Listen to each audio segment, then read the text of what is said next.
Welcome back to New Rockstars. I'm Jessica Clemons, and this is a complete breakdown compilation of The Boys Season 4. What you're watching here is an extended compilation video of all our Season 4 breakdowns for The Boys that are already released on New Rockstars YouTube channel. We're re-releasing them as one mega compiled video podcast of some sorts. If you've already watched the breakdowns, thank you so much for watching them. Gina, Brandon, and I worked really hard on them, and it was great, but disturbing, and my search history will forever be ruined and damaged. I will say, since these videos were made during Season 4, Season 5 will be the final season of The Boys. However, Gen V Season 2 is coming next year and will take place immediately after the events of Season 4 of The Boys and lead into the final 5th season. Also, show creator Eric Kripke announced at Comic-Con that a new The Boys prequel series is on the way. The show is called Vought Rising and set in the 1950s, chronicling the early days of Vought. If you want to know more about all that news, stick around for the end of the video, but you're here for all the complete Season 4 breakdown, so let's get into it. And a quick reminder to check out nerdriot.shop to pick up the greatest and latest in New Rockstars merch and your favorite fandoms and support all the great work that we do here at New Rockstars. Right now I'm wearing the Deadpool 3 shirt and you can see Dogpool. It's a little drawing. Go to nerdriot.shop to go find out all that great little merch. Okay, let's get into Season 4 of The Boys. The first episode is titled Department of Dirty Tricks. This refers to the Real World Office of Strategic Services, or OSS, during World War II. They had a division known as the Dirty Tricks Department that would devise unique and inventive ways for American spies to conceal weapons to complete their missions, like baseball grenades and umbrella guns. It could also be a nod to Richard Nixon and the book covering his '68 presidential election titled Dirty Tricks, which covers how news outlets and key figures in the Republican Party secured him a seat at the White House, like we're doing right now with Victoria Newman and Homelander. We open with a thorough recap of what has happened in the last 3 seasons, reminding us of last season's revelation that Homelander is Soldier Boy's son, Ryan's looking for a new father figure, and Starlight can fly, and Victoria Newman is still on top. We open to the tunes of God Save the Queen by the Sex Pistols, originally released in 1977. The song came out during a time of great turmoil in the UK due to recessions and high inflation and unemployment and continuing labor union strikes. In the year 2000, though, the lead singer Johnny Rotten said, "You don't write God Save the Queen because you hate the English race. You write a song like that because you love them and you're fed up with them being mistreated." And those feelings are echoed here in The Boys America as we kick off Season 4. Tensions are at an all-time high with Victoria Newman as a secret supe poised to enter the White House as the song starts with the lyrics,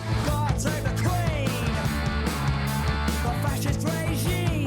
As we'll see in the first 3 episodes of the season, the Supes are planning a government takeover, setting up their own form of fascism. Currently, in America, we're going through our own little 2024 presidential campaign and elections. I sometimes forget that folks are watching us from like all over the world, so you just might not know our current situation, which is usually, always, more often than not, a dumpster fire. Though the boys are known to take satirical approaches to America's values and scheming, it's no surprise this mimics our current political affairs. They even have a campaign website for Newman and Singer with a countdown to the premiere and links to register and check your real voter registration status. So it's election night, the first Tuesday in November. This is fairly close to Gen V. Ashley mentions the debacle at Godolkin, so the 2 shows overlap in time. The Singer and Newman poster, usually where the E's are in both Singer and Newman, have the US flag. It's only in Singer's name now. This is more reassurance that Newman isn't really here for America, but for her own agenda. Colorado and Nevada just went to Robert Singer, and we don't really know whom they're running against yet. In Season 3, Lamar Bishop was trying to be the VP running mate for Bob Singer before Victoria Newman. And most of the news outlets then only covered DeSantis being weird or Ted Cruz being a freak. Later in episode 3, they show the state representatives, but it's for the House and Senate. It never really mentioned other political figures up against Singer and or Newman. There's a ton of people on camera like filming Victoria Newman's speech, when in reality, it's a video with a filter that makes you look like an object, like the lemon from TikTok. I just think this seems really funny that I caught that. We see our first glimpse at Kimiko this season. She's undercover as a server and she walks past these Homelander posters that say Save America. We've seen these posters lining the walls for a while now throughout the show. They're performing their ocean-styled scheme within a Mr. Marathon catering truck. Mr. Marathon was the original speedster on the 7 that A-Train replaced after he retired. Though we never see him on the show, he's mentioned every season. He's on the Dawn of the 7 even movie poster. Mother's Milk has now started rocking this mustache that has thrown me off continuously. It is, I'm always jarred when I see it. He also continues his tradition of wearing hip-hop shirts. This one's for Gangstar. Kimiko brings him catering food and says he's been working too much and he needs to eat more. She offers him these Gruyere puffs. Funny enough, the same snack stand Edgar asked Mario, the chef at Vought, to make when Butcher arrived in Season 2. Would you ask Mario if he could whip up some of those Gruyere puffs?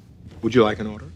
They're worth a cheat day. I just think this is interesting to capture because if they have Vought or Mario's Gruyere puffs being served at Newman's election night party, this could imply it's her favorite food, by proxy for her dad, Stan Edgar. It's his favorite snack, and she's still missing her dad, which Homelander alludes to later like an ass. I just like that she kind of still remembers him. His qualities are still there with her. We see Frenchie in this very comic accurate depiction with his goggles. Butcher is puking his guts out to remind us he's sick and talking to a hallucination that will later be revealed to be Becca. Just so you know, Temp V has numerous side effects, including, but not limited to, migraines, muscle spasms, nausea, and projectile vomiting, as you can see here. Further testing of the drug has also recently revealed the adverse effect of causing brain lesions. Organic brain lesions can also lead to depression, anxiety, and schizophrenic-like psychosis. And that's just temporary V. Permanent compound V should be more concentrated and aggressive. So the results for that should have a much worse side effects that we've seen in Homelander the past 2 seasons. I'm not saying that all Supes are affected like Homelander will be, because genetically we're all different, so this may just affect him and may not affect others. Kimiko and Frenchie stop Butcher from entering the elevator, and when the elevator is finally about to close, it says, "Please remove obstruction from door." And as we know, Butcher will be the biggest obstruction in the next 3 episodes to the boys, to Kiesler, to Homelander, to everybody. I love how in this scene it's staged to look like Homelander is just outside being heroic underneath the sun, but he's actually just taking a piss like a normal person, and he's like lit by the bathroom lights. He's also aging, as evidenced by the white pube, and he is a mess. Look at that mini breakdown he has before he leaves the bathroom. Ryan is older. He's like a teenager now. This is, of course, in the actor aging, but also a reminder he's absolutely in his developing years now and easily influenced. So his constant flip-flopping between wanting to be with Homelander and turning away is understandable. We then get this scene.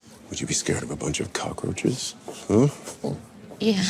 And Homelander has no idea how to deal with kids. He has never even socialized with Ryan. We're introduced formally to Zoe post-Compound V given to her by her mother in season 3 to protect her. Reminder that Homelander helped Victoria get Compound V so she could give it to her daughter, and it was their little deal in secret. Homelander is currently on trial for killing the protester in the finale of season 3, something that still seemed up in the air during Gen V, though some children wanted to see him still being held accountable. Butcher offers to take Ryan back to Mallory. He tries to have this like one-on-one conversation, but it's just not going well because the dude, like Homelander, doesn't know how to be a good dad. They're like two heads of the same coin. I think that's the quote. Homelander makes this comment. This isn't the Neverland Ranch. And this is a reference to Michael Jackson's estate known as the Neverland Ranch, and you know what he's alluding to. Homelander reminds us that he has X-ray vision by seeing Butcher's tumor caused by the Temp V that last season he got, then promptly leaves announcing, I do not want to miss Smash Mouth. Unfortunately, Smash Mouth lead singer Steve Harwell passed away on September 4th, 2023, but maybe he still lives on in the boys universe. The band Mother's Milk is spying in has tags for 2023, and Sage's license expires in May of 2023, so this takes place in 2023, and the lead singer of Smash Mouth very well could still be alive. And then right on cue, we get the intro for Smash Mouth's Walking on the Sun as Kimiko and Frenchie break into Newman's hotel room to swap the eye drops. Zoe gets a good look at Frenchie and Kimiko, which is interesting simply because she immediately reveals her powers to them as well. So Zoe knows their faces and they know Zoe's a Supe. Both sides of information feel highly dangerous and collateral somewhere down the line in the series. Zoe in self-defense unleashes her 4 tentacles out of her mouth. These might have replaced her wisdom or molar teeth. You can see how far they go from the outline of her cheeks. She gets shot 3 times, but my girl is still standing. Her little tentacles also have teeth. They're just gross. I don't like it. After scuffling with Kimiko, she rips off her arm, which is crazy. Her tentacles are strong enough to rip a human limb off. In the trailer, we see an amputated leg as well. And at this moment, I believe Zoe ripped that leg off too. Once Kimiko jumps out the window, the lights begin to flicker, and this is Starlight in the area using her powers to fly in and save the day. Kimiko's regrowing arm is too short to grab Starlight's hand. Also, we get this like E.T., like the Sistine Chapel finger touching moment here, and I just like it. Newman confronts Huey, and they're close friends, or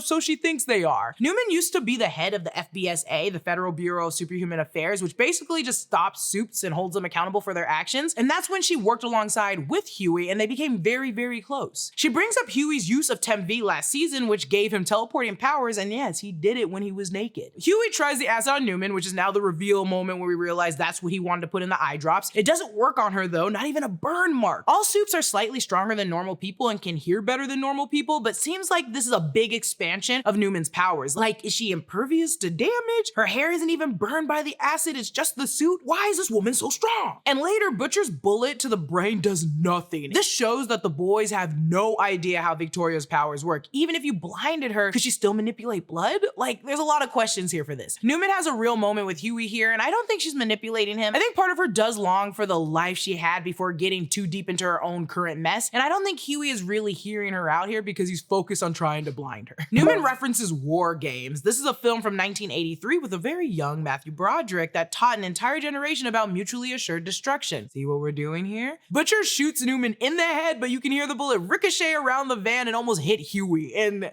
honestly, she's kind of cool as hell for that. That's a real badass move. Then we're taken to the CIA building and there's a placard that reads, "In memory of Susan Rayner, deputy director who gave her life in the service of her country, we are in debt." This is Jennifer Esposito's character whose head got popped by Victoria Newman. Mother's Milk is here to see Grace as the new leader for the team, and Butcher is about to meet with Joe Kiesler. Clearly, Grace and Butcher aren't on good terms because he let Homelander get away with Ryan. That's like if a gun could hang out with a bomb. This is when we learn that Robert Singer is trying to get rid of Victoria Newman, and that dude better be careful because she's just gonna kill him and become president herself. It just seems like a stupid idea to get a bunch of humans to kill a Supe who can just kill you all. Pop, pop, pop, pop, pop, pop. He points out that eliminating Newman is Mother Milk and the boys' top fucking job, so he's very much aware that she's a Supe. Not many people know that she's a Supe, but the boys, Grace Mallory, Homelander, and Marie Moreau from Gen V. And I'm sure others have spoken about it with Marie at this point, but as of right now, her being a Supe is still kind of secret. Singer says this. God damn it.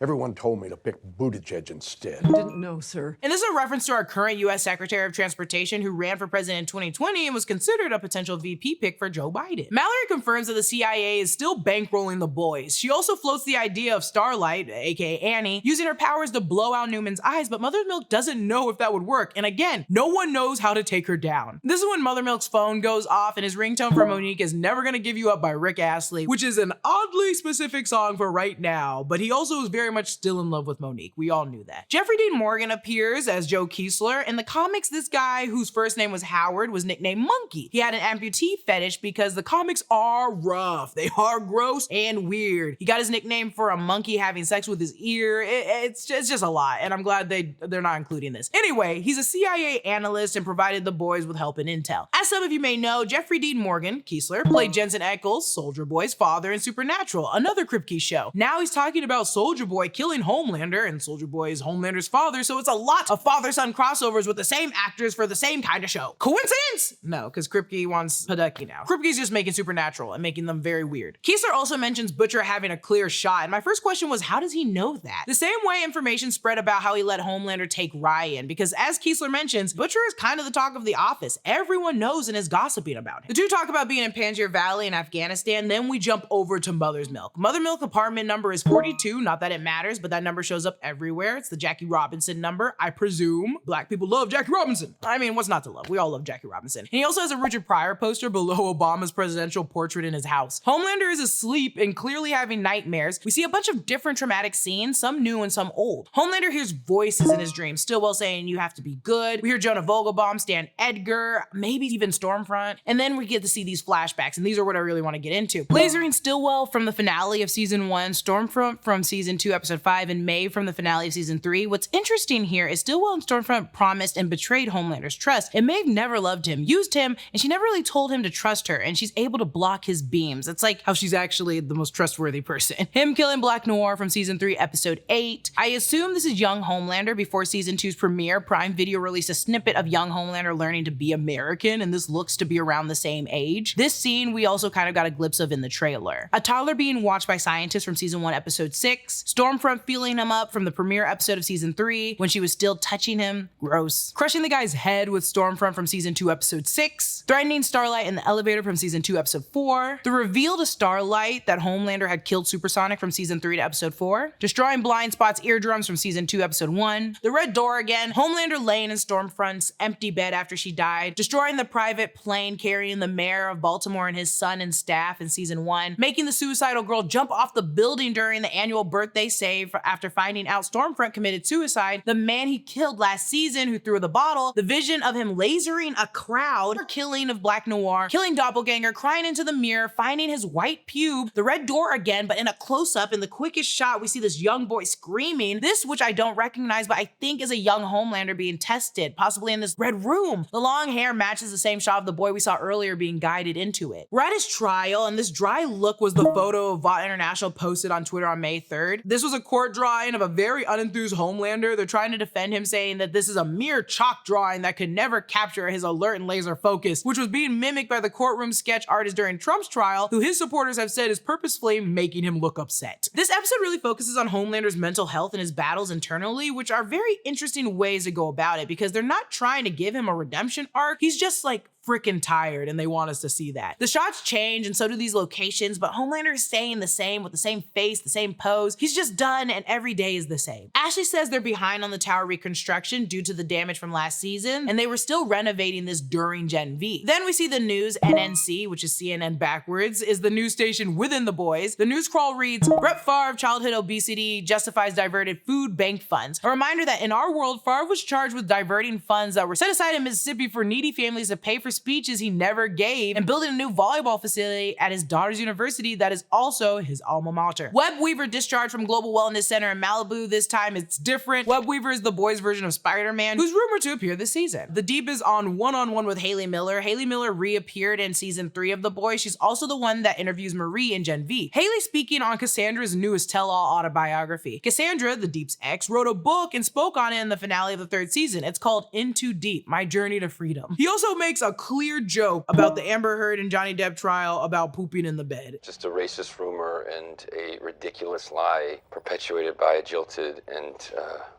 emotionally unstable, hysterical woman who, let's be clear, pooped in my bed. We get our first look at Black Noir after Homelander killed him. The Deep greets him, and I guess there's a world in which people just don't know he's dead, though once he talks, I'm sure everyone has figured it out. This season, Nathan Mitchell, who played Black Noir before, is playing a new version of the character for this current season, which I assume is a Black Noir that just can't stop talking. Ashley mentions the debacle at Godolkin, saying she's thankful for Homelander coming in and saving her life. As we remember, this was the event in Gen V where Kate and Sam terrorized Godolkin, and the press made it look like Marie, Andre, Emma, and Jordan did it. So like I mentioned earlier, this takes place a couple months, maybe even just 1 month between the events of Gen V and season 4. On the board, we see a list of 25 choices, and we're gonna go through them all. Number 1 is Talon. In the comics, Talon was kind of like Catwoman character with long claws who did petty crimes and ended up having a threesome with Tech Knight, the guy who, you know, holes that we saw in Gen V, and his sidekick. And I don't think she's been mentioned in the show yet at all. Number 2 is Europo. Europo was mentioned in season 3 of The Boys. He's wanted for murder and went MIA, hence why his status here is unknown. In the comics, he was a German teleporter, obviously a parody of Nightcrawler. Number 3 is Hyperion. Okay, so Teenage Kicks was the junior superhero team that A-Train came from, and his dead ex-girlfriend Popclaw as well. They're like a parody of the Teen Titans. And according to the show Wiki, Mesmer was also a member and wore the name of the t-shirt once. In the comics, they were always having orgies and doing awful things like stealing cancer kids' meds and shit. And as far as I know, there's no Boys comic character named Hyperion, but there is a Marvel superhero with that name. Number 4 is The Standard. The Standard was mentioned on the show before. He was a member of the teenage superhero group Young Americans, a religious version of Teenage Kick, and the team Starlight and Drummer Boy came from. I think he was also an original character, not from the comics. Number 5 is Lady Arclight. Lady Arclight was a character from the comics on the team The Paralactics. They were all cybernetically enhanced. Number 6 is Dog Knot. In the comics, he was another member of Teenage Kicks and kind of looked like a dog and wore a dog collar. He's a parody of Beast from X-Men. I don't think he's been mentioned in the show yet. Number 7 is Malchemical. Mentioned on the show before, Frenchie took him out. He was later hired to DJ a party for the 7. And in the comics, he was a shapeshifter who shapeshifted and tricked Starlight into banging. Number 8 is Big Game. We saw him briefly in season 1, another Teenage Kicks member from the comics. Number 9 is Tech Knight. We saw him in Gen V, the TV host who likes to, you know, bang holes. Number 10 is Sister Sage. We know from the trailers that she's going to be one of the new members of the 7, and it's played by Susan Hayward. She's the original for the show. Number 11 is The Divine. In the comics, all the G-men were kids kidnapped and brainwashed by a pedophile, so the show mostly stayed away from that plot line. The Divine was gay and a parody of Angel from X-Men and hasn't been mentioned before in the show. Number 12 is Incineron. He's mentioned briefly in the comics, but no real details about him. Number 13 is Dr. Peculiar. From the comics, an obvious parody of Doctor Strange. He's a pimp who provides sex workers for Supes. Gotta hate him. Number 14 is Shout Owl. He was a member of Teenage Kicks from the comics, and he hasn't been mentioned in the show either. Number 15 is Stacker. He's a parody of Colossus, also mentioned in the comics as a member of G-Force. Number 16 is Airbus. He's a minor character from the comics as well. Number 17, Luckless. She's a minor comic character, and I don't think we've seen her on the show yet. Number 18 is Jetstreak, another character from the comics. comics. Number 19 is Pit Stop, a minor character from the comics. Number 20 is Black Helmet, and I can't find any character with this name in the comics or mentioned on the show before, but it may be a variation of the comic character named 5-0. Number 21 is Holy Mary from The Young Americans, a character from the comics as well who dressed like a nun. Number 22 is Lord Horus, was briefly mentioned in the comics and was briefly mentioned on the show before. Number 23 is Wrangler, and we couldn't find anything on this character. This is new. Number 24 is Pinwheel, a character from the comics with gray skin and a pinwheel image on his forehead. And number 25 is Groundhog, a feral soup with sledgehammers for hands, a parody of Wolverine. He was in the animated series as well. And weirdly, 2 numbers recur at the bottom here. We got number 24 again, Invisilaz, a comic character and a parody of Invisible Woman. And number 25, we got Jimmy the One, who's a comic character and the leader of the Team Titanic. And yes, there is a team called Team Titanic. And then we get closer looks at some of their more specific bios like Talon, Hyperion, Dognaught, Sister Sage, who was a member of Teenage Kicks with A-Train, Wrangler, and then we jump to some quick clips of ads on the TV, and clearly this is a spoof of Trump asking for money for his legal defenses. We get some Vought news. Storm chasers are now entering local elections across the country, so you know, that seems scary. A commercial for Vought on Ice that we will see later in episode 3. It's at Vought Coin Arena. Vought announced Vought coins back in 2022 that you could use to buy Homelander's NFTs. NCC News Crawl reads, Homelander murder trial, rumors of a rift between President-elect Singer and his VP begin to swirl after Newman says she's ready and will what? We can't read the rest. And then we're on the truth bomb with Firecracker. She has a DeSantis bumper sticker in the background, so you know she kind of sucks. Firecracker points out that an eye for an eye comes from the Jew section of the Bible. And I hate that I have to break this down. In Leviticus 24:20, fracture for fracture, eye for eye, tooth for tooth, whatever injury he has given a person shall be given to him. Leviticus is one of the 5 books of the Old Testament that make up the Torah, so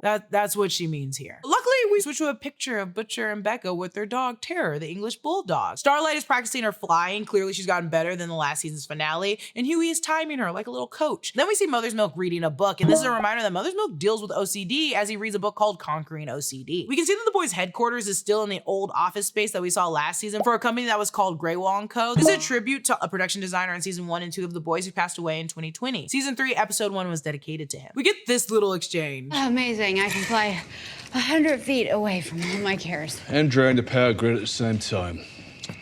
What would Greta say? And this is a reference to climate activist Greta Thunberg. Huey ignores a call from his father, and this is just a reminder that Huey's dad is played by Simon Pegg, whom we will see sleeping later. And another reminder of Mother's Milk's classic shirts. It's a 50-cent one now, because my boy's always styling. We're now at the rundown Vought video, clearly a spoof of Blockbuster, down to even the color scheme and font. In the same strip mall, there's a vacant Church of the Collective Reading Room. This was the church/cult recently led by Alistair Adana, who Newman killed in season 2. This is the cult that the Deep and A-Train were briefly a part of. We see some movie posters for Static Heat 3 starring Polarity, who we met in Gen V. He's got a magnetic attraction to action. That's actually a good tagline. I am gonna steal that. We get a movie poster for an old Soulja Boy movie, and it looks like a biopic, maybe the Soulja Boy story, which was up for Best Picture at the 24th Academy Awards, but lost to An American in Paris. It's hard to see the front counter, but there's a poster for a Termite film, Big Crazy Love 2. We saw that poster in Gen V. Newman brings up the Red River Institute. Newman calls it a group home to make it sound less daunting. The Red River Institute was the orphanage Newman and Marie lived. Also, Stillwell's baby is still there, I believe. Back at the boys' headquarters, we're next to the Jitterbean. Jitterbean has often appeared throughout the boys and derived from the comics. In the trailer, when Kimiko tackles this man down while bubbles fly out of his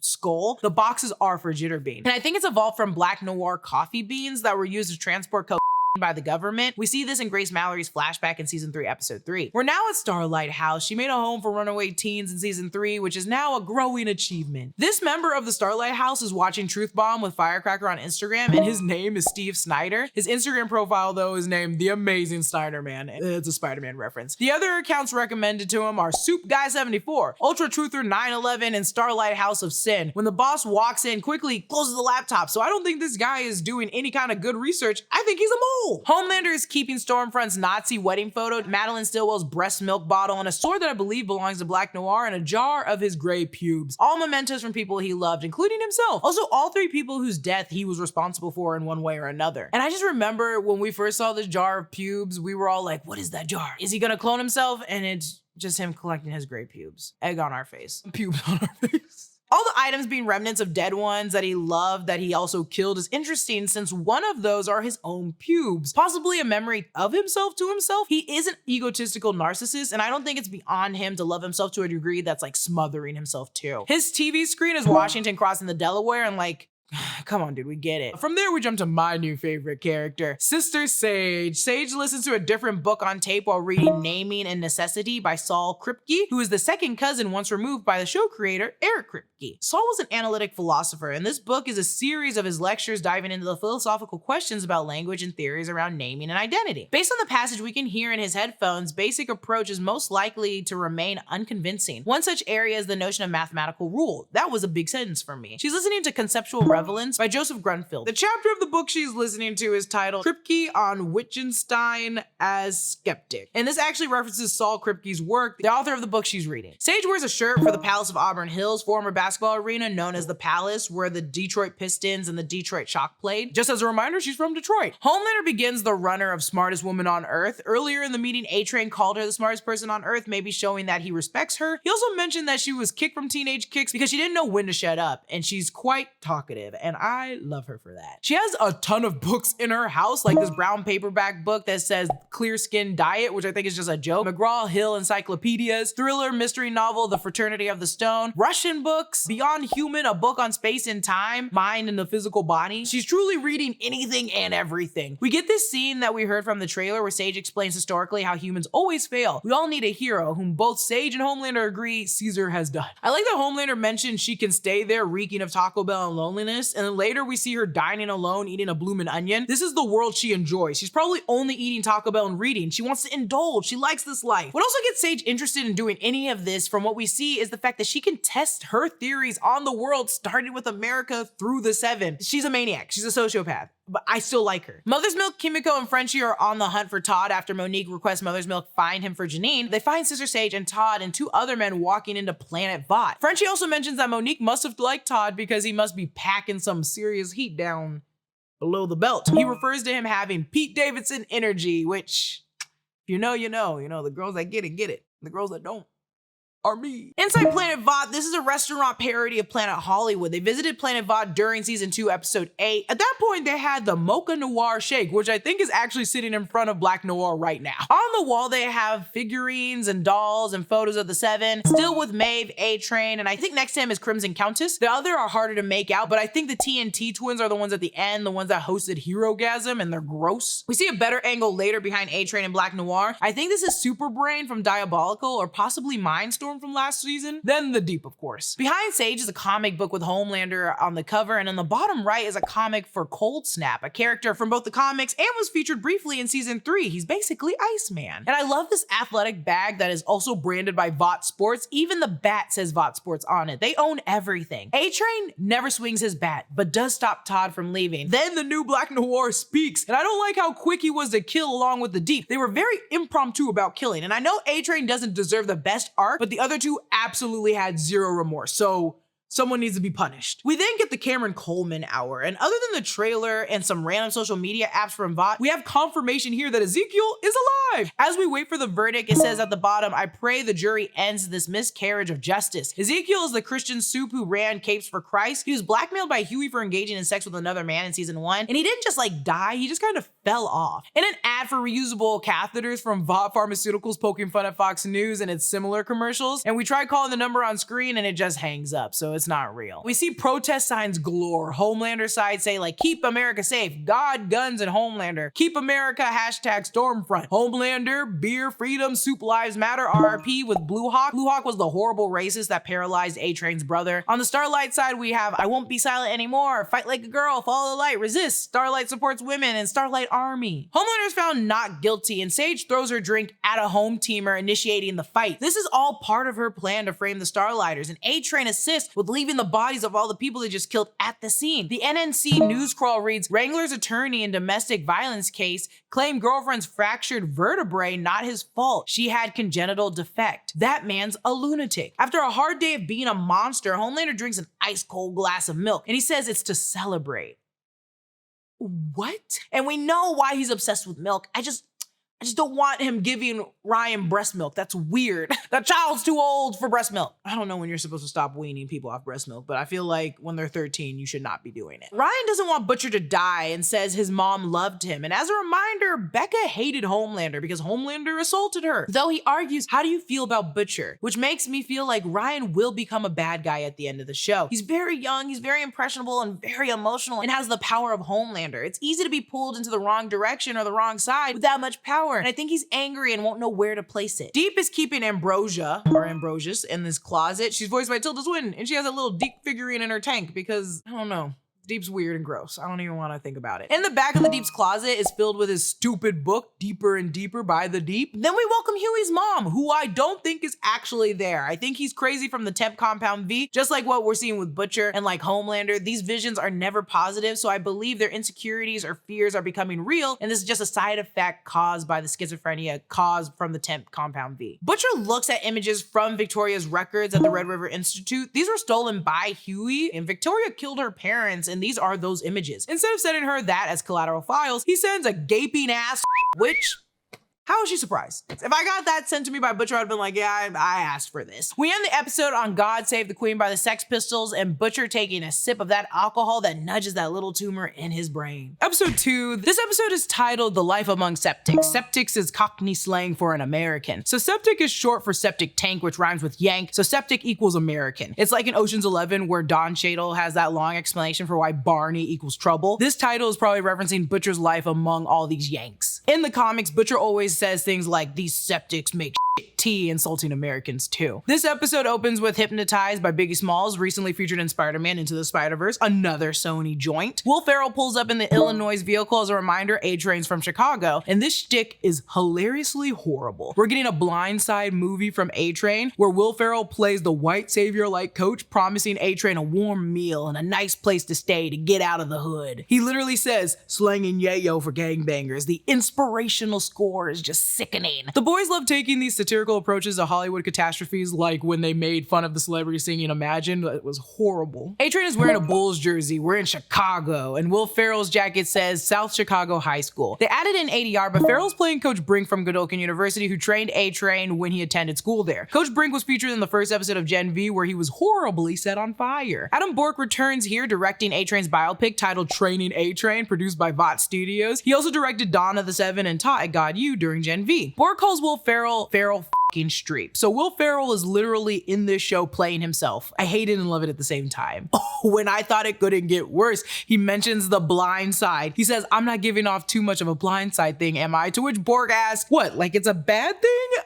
Yeah, it is. A-Train then points out that his brother was his trainer when he was younger and worked at Buster Beaver as a waiter, and that's another Buster Beaver reference because they love Buster Beaver. The new Black Noir has a conversation with A-Train that I really like about Homelander, asking if they're supposed to do everything the man says. It's a fair question for a new group member. I also like that he asked, what's Black Noir's motivation? And we learn in the third episode he studied theater at Godolkin and Cirque de Vought in Montreal, so that's why he's so flexible and whatnot. We're back at the hospital, this time for Kiara. Cameron Coleman talks about the two murderous starlighters that killed the 3 random men at the courthouse. Benny Long and Ian Rashford, these men haven't really come up in like comics or crew names, so I think they're just random people. Huey's mom reveals she's a Voughtality consultant, meaning Vought has their own Herbalife, Avon, Mary Kay, those like style multi-level marketing companies. Huey is wearing also a Neil Young Harvest album t-shirt. He's staying on brand. Huey and his mom have a deep conversation about how she's in charge of what happens to Huey Sr. if he doesn't wake up. And I just want to remind everyone that she might still not be real. She still hasn't been noticed by anyone else but Huey. Kimiko has been going to therapy and speech therapy, which is more than I can say for what these freaking boys are doing on this show. Not a single one else has gone to therapy. And I think the closest Homelander ever got was like burning people's heads off. Kimiko is obsessed with this mouse on the shelf, which we later see in her flashback of the Shining Light Liberation Army. Her brother's nickname she gave him was Mouse. So staring at this figurine probably brings up a lot of emotions. And it makes sense once the therapist brings up the dead parents and she completely breaks the armrest. Her family is clearly a trigger for Kimiko. Mother's Milk is now wearing wearing a t-shirt that says Eric B and Rakim, keeping it up with the hip hop and rap t-shirts. Love Eric B and Rakim. Butcher finally tells the gang he's dying, and twice in this conversation he says something to Becca, who we know is not there, but it seems like he's speaking to the team. This feels like something that will certainly get him in trouble through the rest of the season and makes him look like a lunatic. Seth Reed and Evan Lambert are back pitching origin stories for Ryan. Reminder that Seth had his penis frozen off by Ice Princess. The duo pitched Starlight's sexy new outfit and Brave Maeve LGBTQ campaign, as well as A-Train's idea to return to his roots in season 3. Seth Reed is named after The Boys executive producer Seth Rogen, and Evan Lambert is named after the show executive producer Evan Goldberg. We see the costume for Homeboy, Homelander's sidekick, with cool edgy name. He has the same eagle symbol as Homelander does as well. Sage says the Homeboy outfit blows more than Nancy Reagan in the MGM backlot. Now, this stems from a real life rumor that Nancy Reagan was, in better words, the throat goat, and was known to do business in the MGM offices. The rumor was covered in books and articles and became a hit on Twitter and birthed great tweets like this one. She also mentions how Vought got rid of most of the sidekicks after Gunpowder, who was Soulja Boy's sidekick that reported Soulja Boy for harassment to HR, which Homelander makes fun of in the next scene. I love that Sage reps Detroit on her t-shirts as much as Mother Milk reps like hip hop and rap groups on his. It's a weird little nod, but I like that the characters bring a little flair just through their wardrobe, which is hard to do when you're constantly around superheroes with insane suits to stand out next to. This is a Coney Island diner shirt. I went to Coney Island in Michigan once and it was aight, and I'm sure that's fighting words to anyone on the East Coast, and I'm sorry. The West, we just ain't got it like that. Sage deduces America loves the lone white boy saviors and uses Luke Skywalker and Harry Potter as examples, and damn, I love those white boys, so she's right. She hands over the Vought itinerary, which works as a call sheet for Ryan's first Supes save, and at the top they have the offices for Vought publicity. This is all such an extraordinary production and act, and this isn't new. The 7 barely work. They are cheerleaders, entertainers, moneymakers. They act, they don't save. Hell, as a unit, I think they've done more harm than good, so it makes sense a lot of their saves are choreographed and orchestrated. I love this look that Ashley gives Sage, recognizing how a woman actually rules. This is what she should be doing, but she has no fear of Homelander, something Ashley is only made of. Ashley looks like a giant next to Sage in this shot. She's in heels, but also Sister Sage is like 5'3" from her sheet. Additionally, Sage uses her powers of observation again and recognizes Ashley's been pulling her hair out due to stress, though she knows about the breast milk fetish and Madeline Stillwell, and how does she know about that? Through her keen observation, I assume she knows most of his intake is breast milk, but she's probably had access to his files by now. That's the only way that she knows this. And also, how can no one see what Sister Sage is doing? She's making everyone work against each other. I love her. We see Huey, like Butcher earlier, speaking to someone that's just not there. It's like he's speaking to himself, and truthfully, I think he is, but I think he's speaking out loud to drown out his mom's voices in his head. We see Kimiko's new possible therapist, Dr. Katrin Roderick. I don't like that she uses a Vought email, but in this universe, Vought owns basically everything, so imagine they also owned and operated like Google. Mother's Milk brings up Sage's license, and I like that it's the same photo as her photo for being a superhero. Her name is also Jessica, and honestly, go off, girl. Me too. We're almost one and the same. I'm just not a lunatic. They start running a rehearsal for Ryan's first solo save. Coy is wearing a shirt for Brand X Stunts, a real stunt studio that works for the boys. Coy is one of the members and nicknamed for his real name, John Koyama. Vought Garden Inn Suites and Courtyard Express, basically a knockoff Holiday Inn or Marriott. The designers must have had a real field day. Must have the time of their lives making TruthCon. Butcher says, "Welcome to the Monkey House," which is also the name of the Kurt Vonnegut book.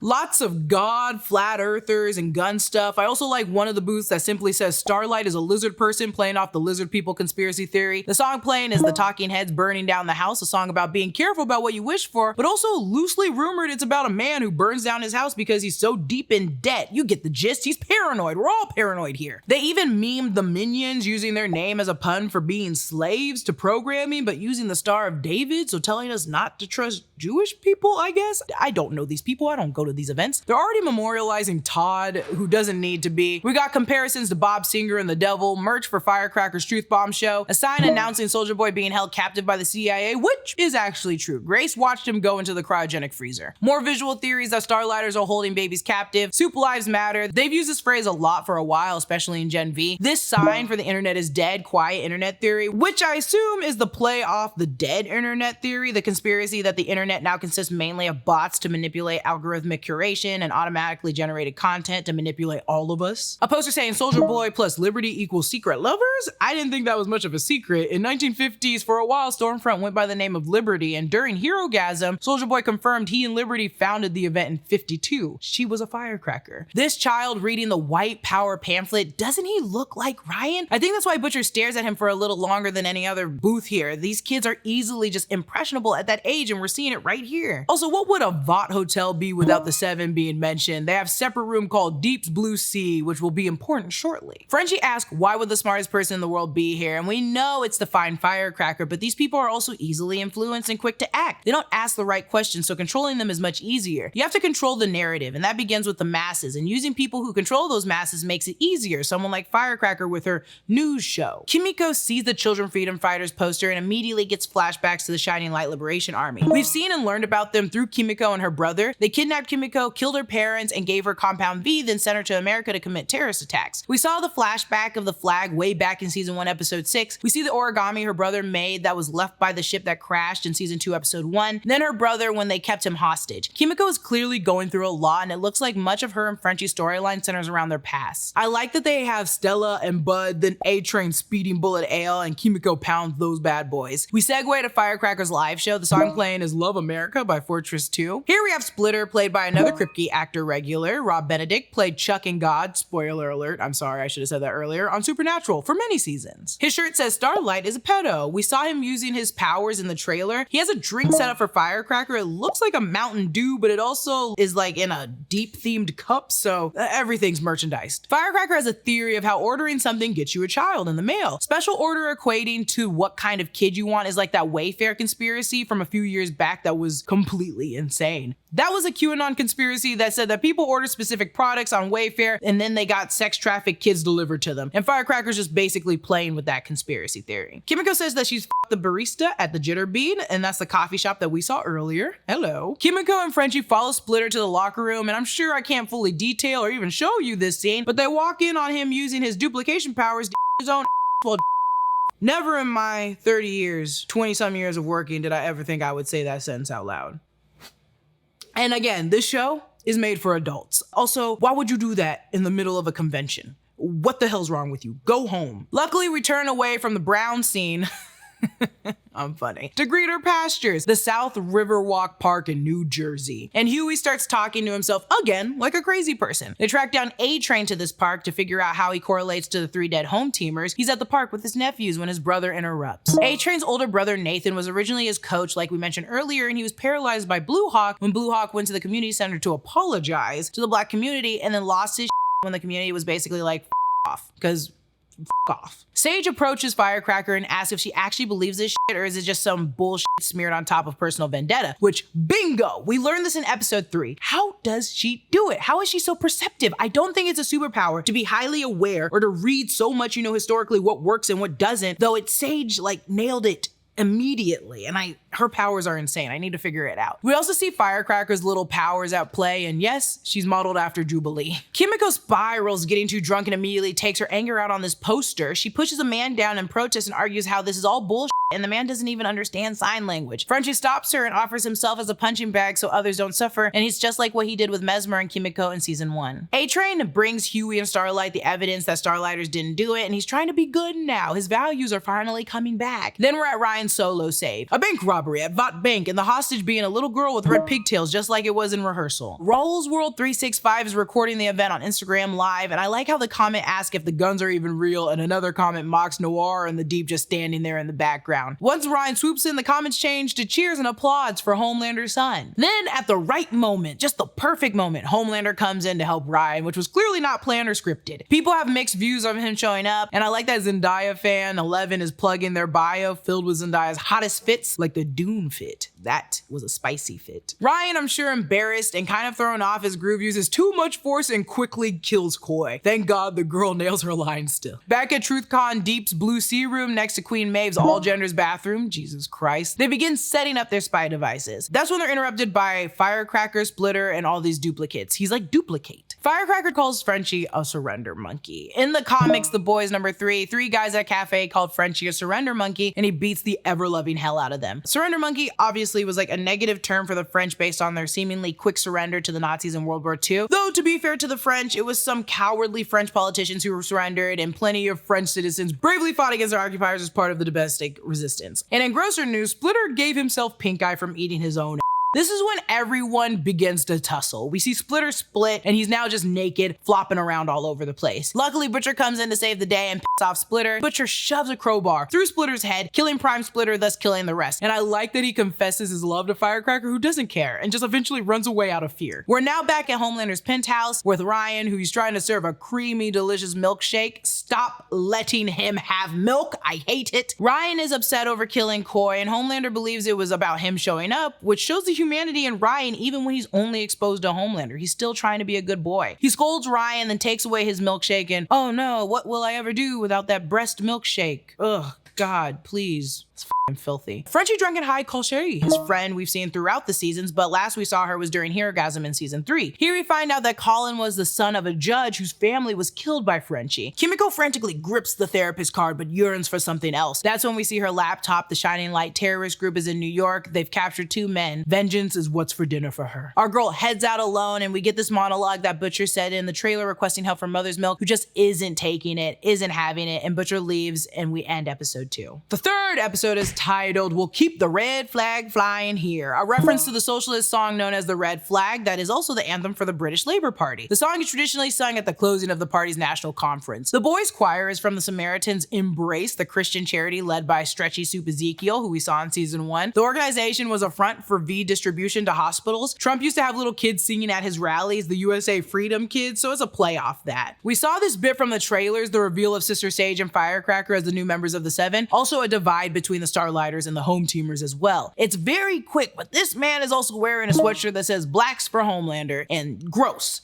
Disgusting. Also, it's an obvious parallel to the Blacks for Trump shirts seen at the Trump rallies. Funny enough though, this guy's just standing there and not even like clapping or cheering. Then an old white guy yells, "String her up!" This is obviously a parody to the "Lock her up!" Homelander introduces the other members of the Seven, and they come on stage to the song "I Wanna Rock" by Twisted Sister. Twisted Sister frontman Dee Snider is extremely liberal. He was a contestant on The Celebrity Apprentice. When Trump started using Twisted Sister, "We're not gonna take it" at his rallies, Dee Snider, who is against censorship in any form, said he wouldn't tell Trump not to use the song, but then later reconsidered and asked him to not use it. So Homelander using this song is absolutely intentional on the part of the writers. Sister Sage does Professor X's like hand to the side of the temple move to indicate that her powers involve her brain. On NNC, the news says Homelander introduces new 7 members, and the crawl says audit of Homelander Legal Defense Fund reveals nearly all donations were spent on portraits of Homelander. The cookie jar on the top of the fridge looks like a bulldog, and in the comics, Terra was Butcher's bulldog that would just have sex with anything, other animals, people, whatever, on command. We saw Terror in the picture with Becca and Butcher earlier in the episodes. I like the close-up of Sister Sage's outfit here because she has an upside-down Illuminati symbol. When we see Starlight, the news exclaiming she's back, the news below reads, "Starlighters galvanized." The crawl reads, "Guardians of Godolkin, Sam and Kate to join the 7 members at V52 Expo." We know the 2 will be making an appearance this season, and we've seen it in the trailer. V52 must be a Vought Expo, maybe 52 years in running. The remaining crawl says officials issue bulletin increasing terrorism advisory system level to something. We can't see it. This is probably regarding the Shining Light Liberation Army that Kimiko is tailing. Huey talks with this weirdo that was watching Firecracker's show earlier. He's reading over Huey's mother's rights with his dad, and he's basically telling him it's pretty cut and dry. And this kind of blows a hole in my theory unless Huey wrote it or his dad did do this and his mom just isn't actually there. I wonder if Huey is just gonna like inject his dad with Compound V to try and bring him out of his coma or some shit,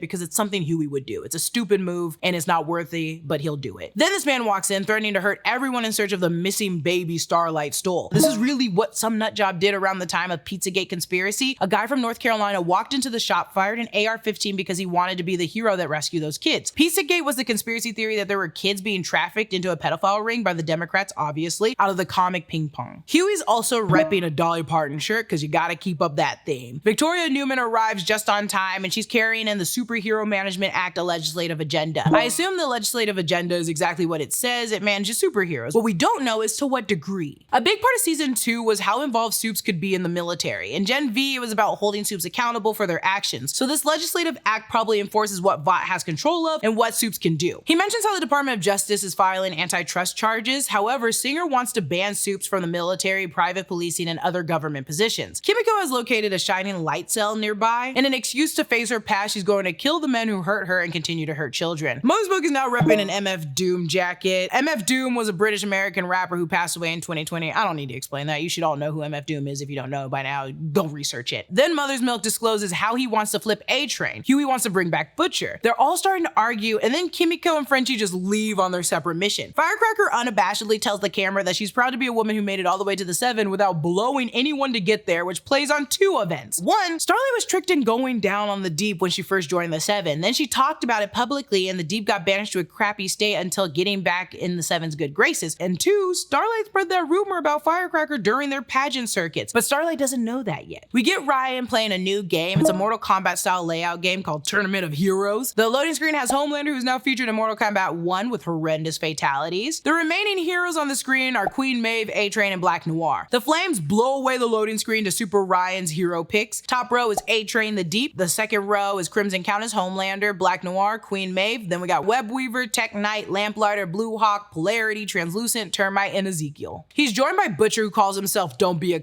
which would never really fly in online gaming, maybe for like a day, but someone would be reported. His controller is fashioned like a Switch meets an Xbox controller. It's kind of crazy. They fight with Lamplighter and Crimson Countess, who are both dead in real life. They fight at what remains near Vought Tower. The world is in total annihilation, and from the rubble rises Crimson Countess, landing into that Black Widow stance. From the flames emerges Lamplighter. Then the voice of Crimson Countess is Butcher speaking through his headset. Like Mortal Kombat, this game starts getting grotesquely violent for absolutely no reason. Then we get a news ticker, and it says Homelander surprises the world with the new 7 members, Firecracker and Sage, hints that his son Ryan could be the next. The new Black Noir says he studied performing arts at Godolkin, which would be the Crimson Countess School of Performing Arts, which was considered than the crime-fighting major track. Sage tells Ashley the company still needs a figurehead, like Ronald McDonald or Buster Beaver, which was shady, and I loved it. Buster Beaver Pizza Restaurant is the Vought version of Chuck E. Cheese. It's also the source of Black Noir's animated emotional support friends. And in episode 5 of Gen V, Emma mentioned a traumatizing incident that happened at a Buster Beaver when she was a younger child. This is also where we learn Lars, aka the new Black Noir, is narcoleptic. The other Black Noir was just allergic to peanuts. The Deep was still in charge of crime analytics, but thankfully it was taken away from him. Ryan also received offers from Teenage Kicks and Capes for Christ. As we know, Teenage Kicks is where Sage and A-Train came from. Capes for Christ is where Starlight came from. This is when we see Ambrosius again in a dirty tank trying to reconnect with the Deep. Then they have this weird exchange, like a married couple that are 2 humans and not a human and an octopus. She has a little statue of the Deep in her aquarium, and you can see the marks from her tentacles on the glass of the dirty tank, longing to be with her man. Ugh. It's revealed Ashley is banging Cameron Coleman, the Vought News anchor. We knew they were doing this back in season 3, episode 4. It's definitely both their kinks, but a way for Ashley to get her anger out. After a quick trip to Target, Butcher starts making some poisonous cookies. What's insane is these are like the literal brand from Target. Sometimes I buy these egged when I have to because there's a Target across the street from my house. And this is the carton that they come in. The flour is Market Pantry, that's a Target brand. Same with the brown sugar being Good and Gather, that's another Target brand. Butcher's weird, wormy tumor drifts from his neck to behind his ears. That's when Ryan shows up. Butcher starts bleeding from his ears and thus worries Ryan, and Butcher starts getting that fatherly instinct he was missing, and his values are coming back, and I'm so proud of him. At a track and field, we meet A-Train with Mother's Milk. He lured A-Train by pretending to be his brother on the phone, which is kind of fucked up. Mother's Milk mentions that raises white boy's heart that's in you. As a reminder, A-Train had a heart attack from all the Compound V he'd done, and when he killed Blue Hawk, A-Train was given Blue Hawk's heart in the transplant. I actually really like this conversation between A-Train and Mother's Milk because Mother's Milk knows better than anyone how they're gonna treat A-Train, and I love that he can see something finally stuck that's bringing his consciousness out of retirement. This bond I want to see more of in the show. Last season, Kimiko got her hallucinate and musical number, and now it's Frenchie's turn for some hallucinatory fun. The organization is using Jitterbean coffee as a front for like they did with Black Noir's coffee back in the day. Kimiko breaks the man's neck and out pops little toy boats and ducks because Frenchie is completely high, and honestly it makes the murder feel fun until we see, you know, the real thing and it's just a man's neck imitating a waterfall. Frenchie wanders away during the fight and trips out seeing Colin and his family dead. Then it shows more people Frenchie has killed. Then the camera turns to the face of little Nina, who appeared in season 3. She's the Russian mob boss who used to be Frenchie's employer. She had him doing like everything. That's when Kimiko sees a girl that she knew back in the day at Shining Light. Back with Butcher and Ryan, he tells Ryan he and his little brother Lenny would always play foosball. Lenny has been mentioned before. He was very close to Butcher, however their dad was like extremely abusive, and later during season 1, Lenny killed himself, led by his father's abusive history. I also want to flag around Ryan, Butcher isn't drinking alcohol, he's drinking Stewart's original root beer. He's trying to be a good father figure. Back at the Vought Tower, they interrogate Annika. We shared an almond joy from time to time, she says, and we saw her eat an almond joy Joy. Black Noir made her throw it out because of his nut allergy, and Annie told Huey that almond joys were her favorite candy, and he made fun of her for it. Sage and Homelander start beefing on their techniques because Homelander is a loose cannon and immediately resulting to violence all the time. In the background on the TV, Vought on Ice plays, which we'll get into shortly because this is the best part of the episode. Ashley then destroys her resignation letter because they'll probably kill her and think she's the mole, so now she has to stay at Vought out of fear. Firecracker gets Starlight's old room, and I also hate what she's done with it, but God, do I love that painting of that bear, dinosaur, and an eagle. This is when Firecracker reveals she and Starlight were on the same pageant circuit for 3 years. Starlight began her career doing Little Miss Hero pageant, which led to Capes for Christ, later to Young Americans, where she met Supersonic and eventually making it to the 7. During her time doing pageants, Firecracker, then Sparkler, made it to the finals against Starlight, when a rumor started circulating that 13-year-old Sparkler had sex with the judges. When she asked Starlight why she started this rumor, she said, "I don't talk to fat sluts."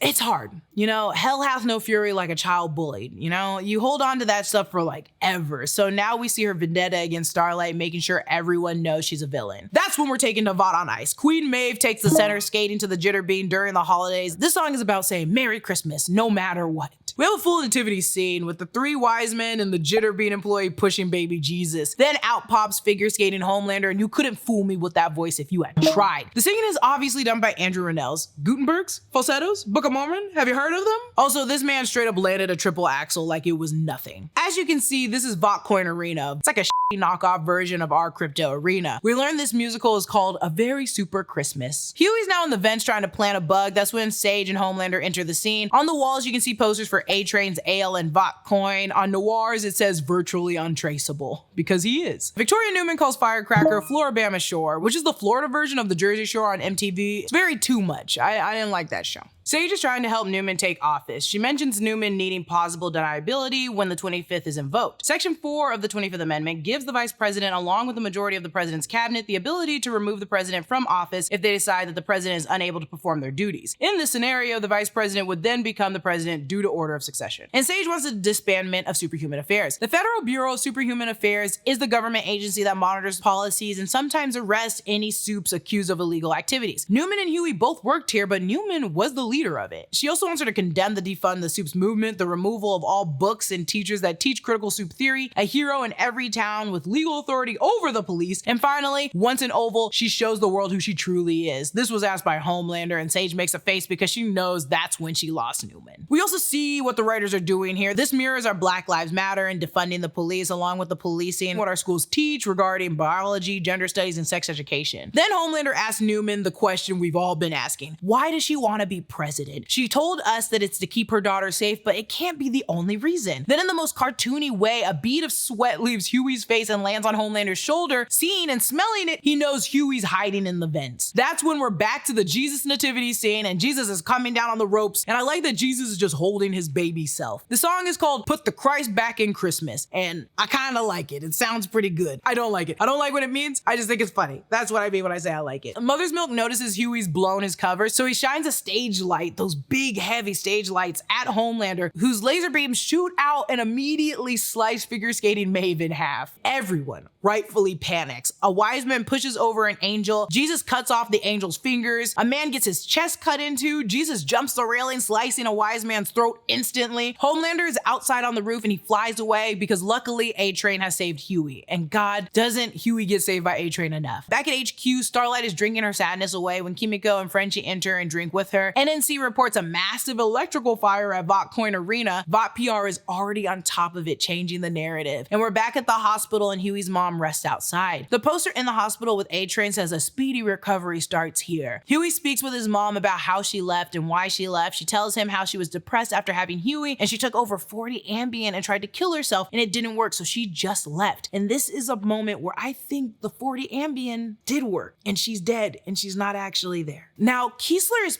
at Butcher for not giving Ryan that damn cookie. Keesler understandably is nervous of Ryan growing into becoming Homelander because we all should. So they're trying to take him out now before he takes too much after him, which is valid because the world can't have another evil Homelander. It's like having 2 Darth Vaders. Sage is in her room watching season 16, episode 2 of Say Yes to the Dress. Randy just showed you the door. She's chilling, eating a bloomin' onion, and that's when she's interrupted by the Deep, who shares her bloomin' onion. She's just chill as hell. Sage offers Transformers 2, the one with the racist robots, the ones that we all know about. To that he says says his good friend of his wants him to be in Honey Boy 2, the Shia LaBeouf movie. That's when the most unexpected thing happens and we see Sage and Deep go at it. I wasn't expecting it. There's a reveal here, something like a lobotomy tool with blood at the end of it. Behind her head, it looks like there's a book on surgery. On the table is a long rod with blood at the tip of it, and it does resemble the tools for a lobotomy. Then we're taken back to Homelander's penthouse where he confronts Ryan on hanging out with Butcher. Angrily, he throws a statue at the mirror, cracking it. That's when he starts hallucinating his other selves again, each with different expressions like anger, sadness, and joy, all different personalities, and this leads to him going back to that lab we saw in the visions during his nightmares, and it's back to the start. This episode is titled Wisdom of the Ages and is named after the boys Highland Laddie issue number 5. This is a spin-off comic series all about Huey, his backstory, and his growing up. This episode begins with some different concept art for Homelander dated to 1987. Homelander was born in 1981, making him about like 5 or 6 around the time of this concept art. We see photos of Marty, who is now the assistant director, and Frank working in the lab. The paper to the left is just a lot of little nonsense. We see newspaper clipping headline for Nervous System Mystery Revealed by Greg Gilmore. Text for that article is also a little bit of just nonsense, but Greg Gilmore is one of the first assistant art directors for graphics on the show. Also, here is a memo from Barbara Finley, who we'll meet later in the episode. She's the director of this Vought lab facility. The subject is Odessa, and the memo reads, Vought headquarters would like to remind everyone involved in Project Odessa that this is a high security project of the strictest confidence. This memo basically summarizes and explains how you're not allowed to share any information regarding the project, and everyone has signed an NDA that can't be broken. But it can be broken. You just gotta deal with the consequences afterwards. Project Odessa was also allegedly the American code name created in 1946 to cover Nazi underground escape plans made at the end of World War II. And this all kind of makes sense for the boys because Vought was founded by a Nazi. They all start to panic when the security cameras go out, and the fact that Homelander went in there, killed Phil and the other security guards above, and knocked out all the security cameras should immediately tell everyone they're about to die behind whatever breach they think this is. Homelander arrives in the elevator, and clearly he means well. He's brought a medium sheet Fudgy the Whale ice cream cake from Carvel. This is a very popular joint in New York, and we maybe have like 1 or 2 in California. So this is clearly the location Homelander has been repressing and thinking about a lot lately, from the trailer and the montage nightmare visions we got in the first episode of The Red Door. We establish here that Homelander does not want to be called John, especially by these people. John? Homelander. In a photo with young Homelander, we see a young Barbara, who is the woman we saw from behind leading young Homelander to the Red Door in Homelander's Nightmare in episode 1. There's also a young Marty, Frank, and a third person. Maybe this is a young Vogelbaum that helped created Homelander. Newman exploded his head in season 2 just before he testified in front of Congress. Butcher's murderous worm travels up his spine, causing him to collapse and hit his face on the faucet of the shower, and this scene is brutal. The scream I scrumped at this scene. So Huey Sr. is essentially brain dead, and before you can even guess it, it's pretty obvious Huey's gonna give his dad Compound V. Initially at the beginning, we read an article by Greg Gilmore titled Nervous System Mystery Revealed. And I'm no doctor, but when you're brain dead, it's the loss of all brain functions, right? Correct? Okay, perfect. The nervous system sends messages between your brain and your body, so why would that lab worker in Vought have that article just strung up in front of everything? Probably because the nervous system mystery lies in Vought medicine repairing it, hence it'll cure someone that's brain dead, which is why Huey's gonna be gunning for that Compound V. However, this is all dangerous because from the trailer footage, we saw someone in a hospital gown trailing blood behind them, and I think this is probably Huey Sr. because there's complications behind giving someone who's dead Compound V. In the comics, Lamplighter, along with Blarney Cock, came back after death, resurrected by Compound V. It basically turns you into a super zombie, and I theorize this situation would have happened to Black Noir, but it could be happening right now to Huey Sr. We get a commercial for V52 Expo, a play on D23. The Walt Disney Company was founded in 1923, so I think they're saying Vought started in 1952, which would track with the US bringing over Frederick Vought after World War II to continue his development of Compound V. Also, this is the year Liberty, aka Stormfront and Soldier Boy, founded Herogasm. At V52, you can meet Sister Sage, Homelander, Firecracker, Adam Bork. Why would you want to meet him? A-Train, and he's getting very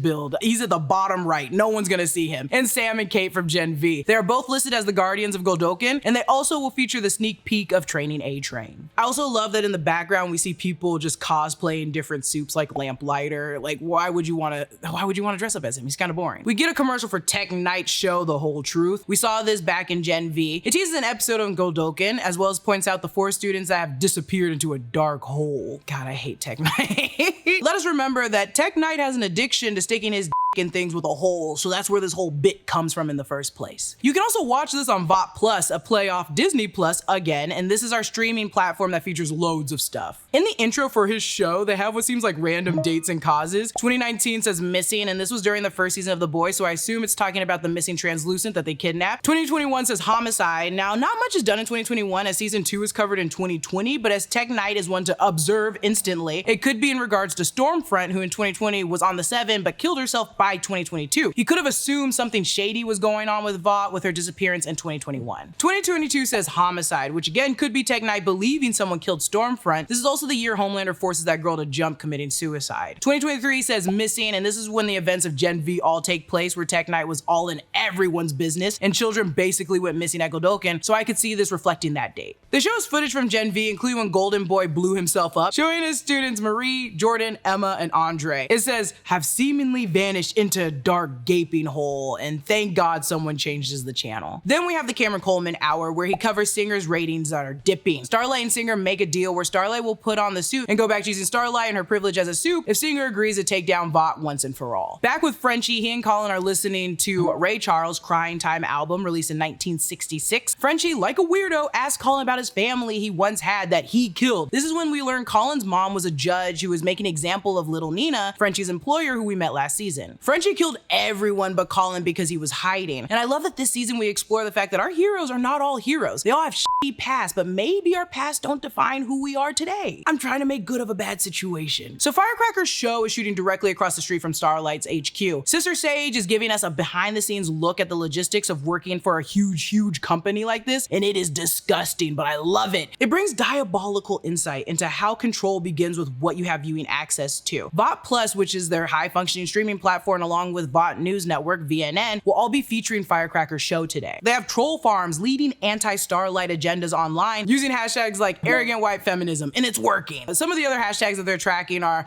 your feelings, spill that tea, and Vought Pod Challenge, surely a play off the Tide Pod Challenge, and I wonder who's doing it. The Deep wants fried pickles from Flavor Town. This is an actual Guy Fieri restaurant, and we'll see their logo at the end of this episode when the Deep finally gets what he wants.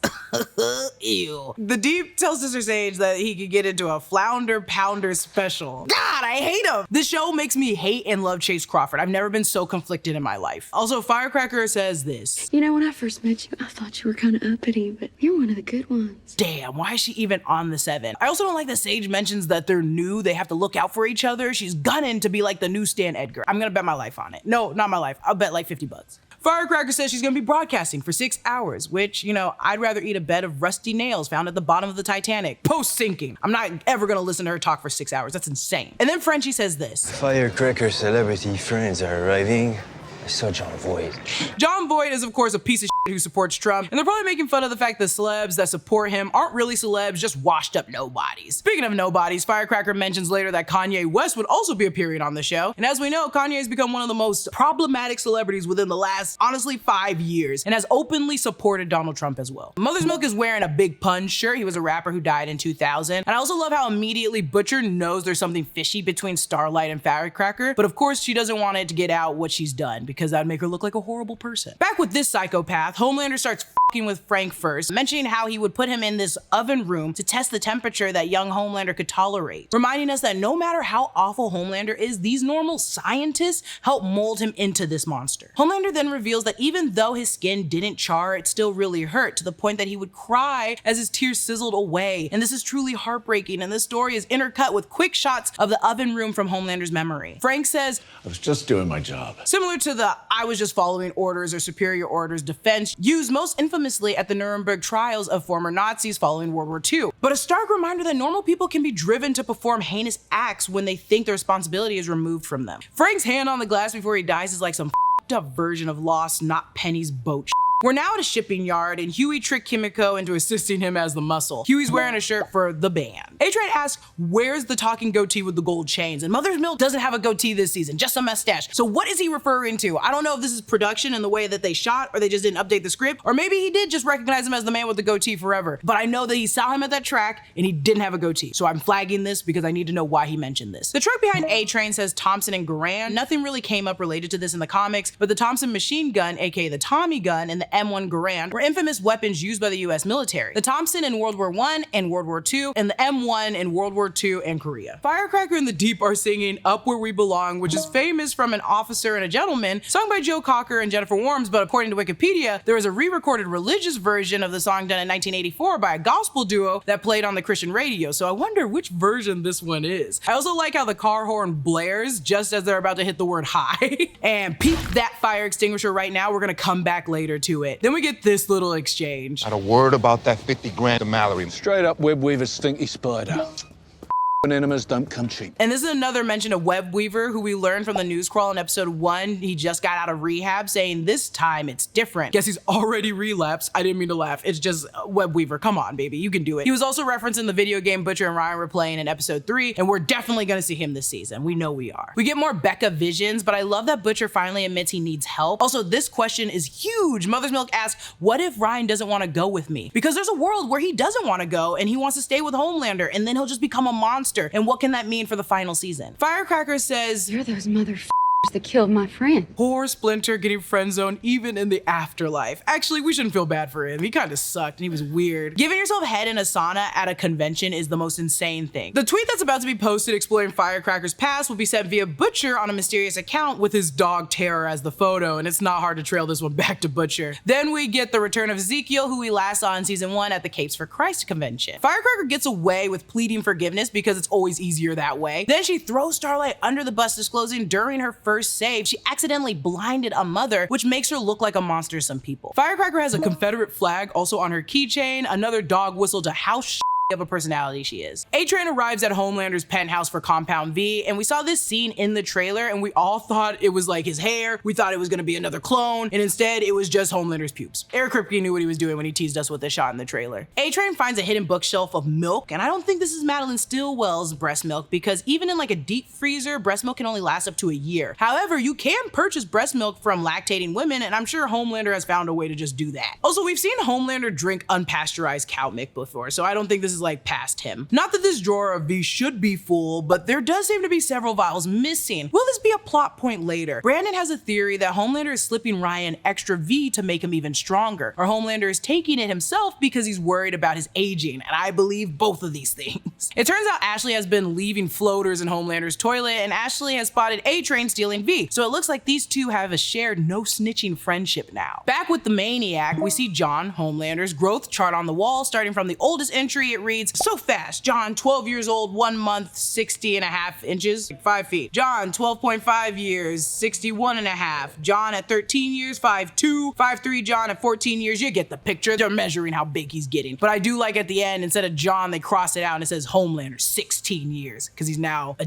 he probably did that himself. And they're too afraid to fight him, because who would want to fight a teenage Supe that's crazy? This is when we get this horrible scene. A scene I freaking hate to watch and can't really show you on YouTube, because again, this show is for adults. I can assure you there's nothing really big that happens here, just an old man doing gross things. So excuse me while I move on from this little part. Kimiko starts murdering these men, and unfortunately Kimiko's literally split in half, and it must take some time to reheal from that. Huey holds it down though on his own, going 1v1, and I'm very proud of him. But Huey always ends up covered in blood at least once in a season, and I think this is that one time. This is a pretty brutal in-your-face kill for Huey, who hasn't killed too many people in the run of the series compared to others, so this might add to his stress this season. So this whole season is about everyone's past sins. Frenchie killing the dude's family, Starlight blinding that woman and starting to rumor about Firecracker, and Kimiko and what she did here, luring the poor girl into the shining light. Inside Firecracker's trailer, we find a small bedazzled pistol purse. Tacky. Inside, Frenchie finds metoclopramide. Also, her name is Misty Tucker. According to Google, metoclopramide is used to treat symptoms of slow stomach emptying, gastroparesis, and patients with diabetes. It also can be used to treat nausea, vomiting, and heartburn, and relieve a feeling of fullness after meals and loss of appetite. This could imply that Firecracker is using this as a dietary supplement, or our girl's pregnant and is using it to relieve her morning sickness. Some have been known to use this as an anti-sickness medicine during pregnancy. It can also help increase the milk production in women. And I don't know if she start lactating that quickly, but she could be pregnant for Homelander, and she could be supplying him with the milk that we saw earlier, because remember, she said she would do anything for him. Firecracker discloses Starlight's medical records and reveals that she had an abortion, which is insane to reveal. And I can't say I hate them fighting, because I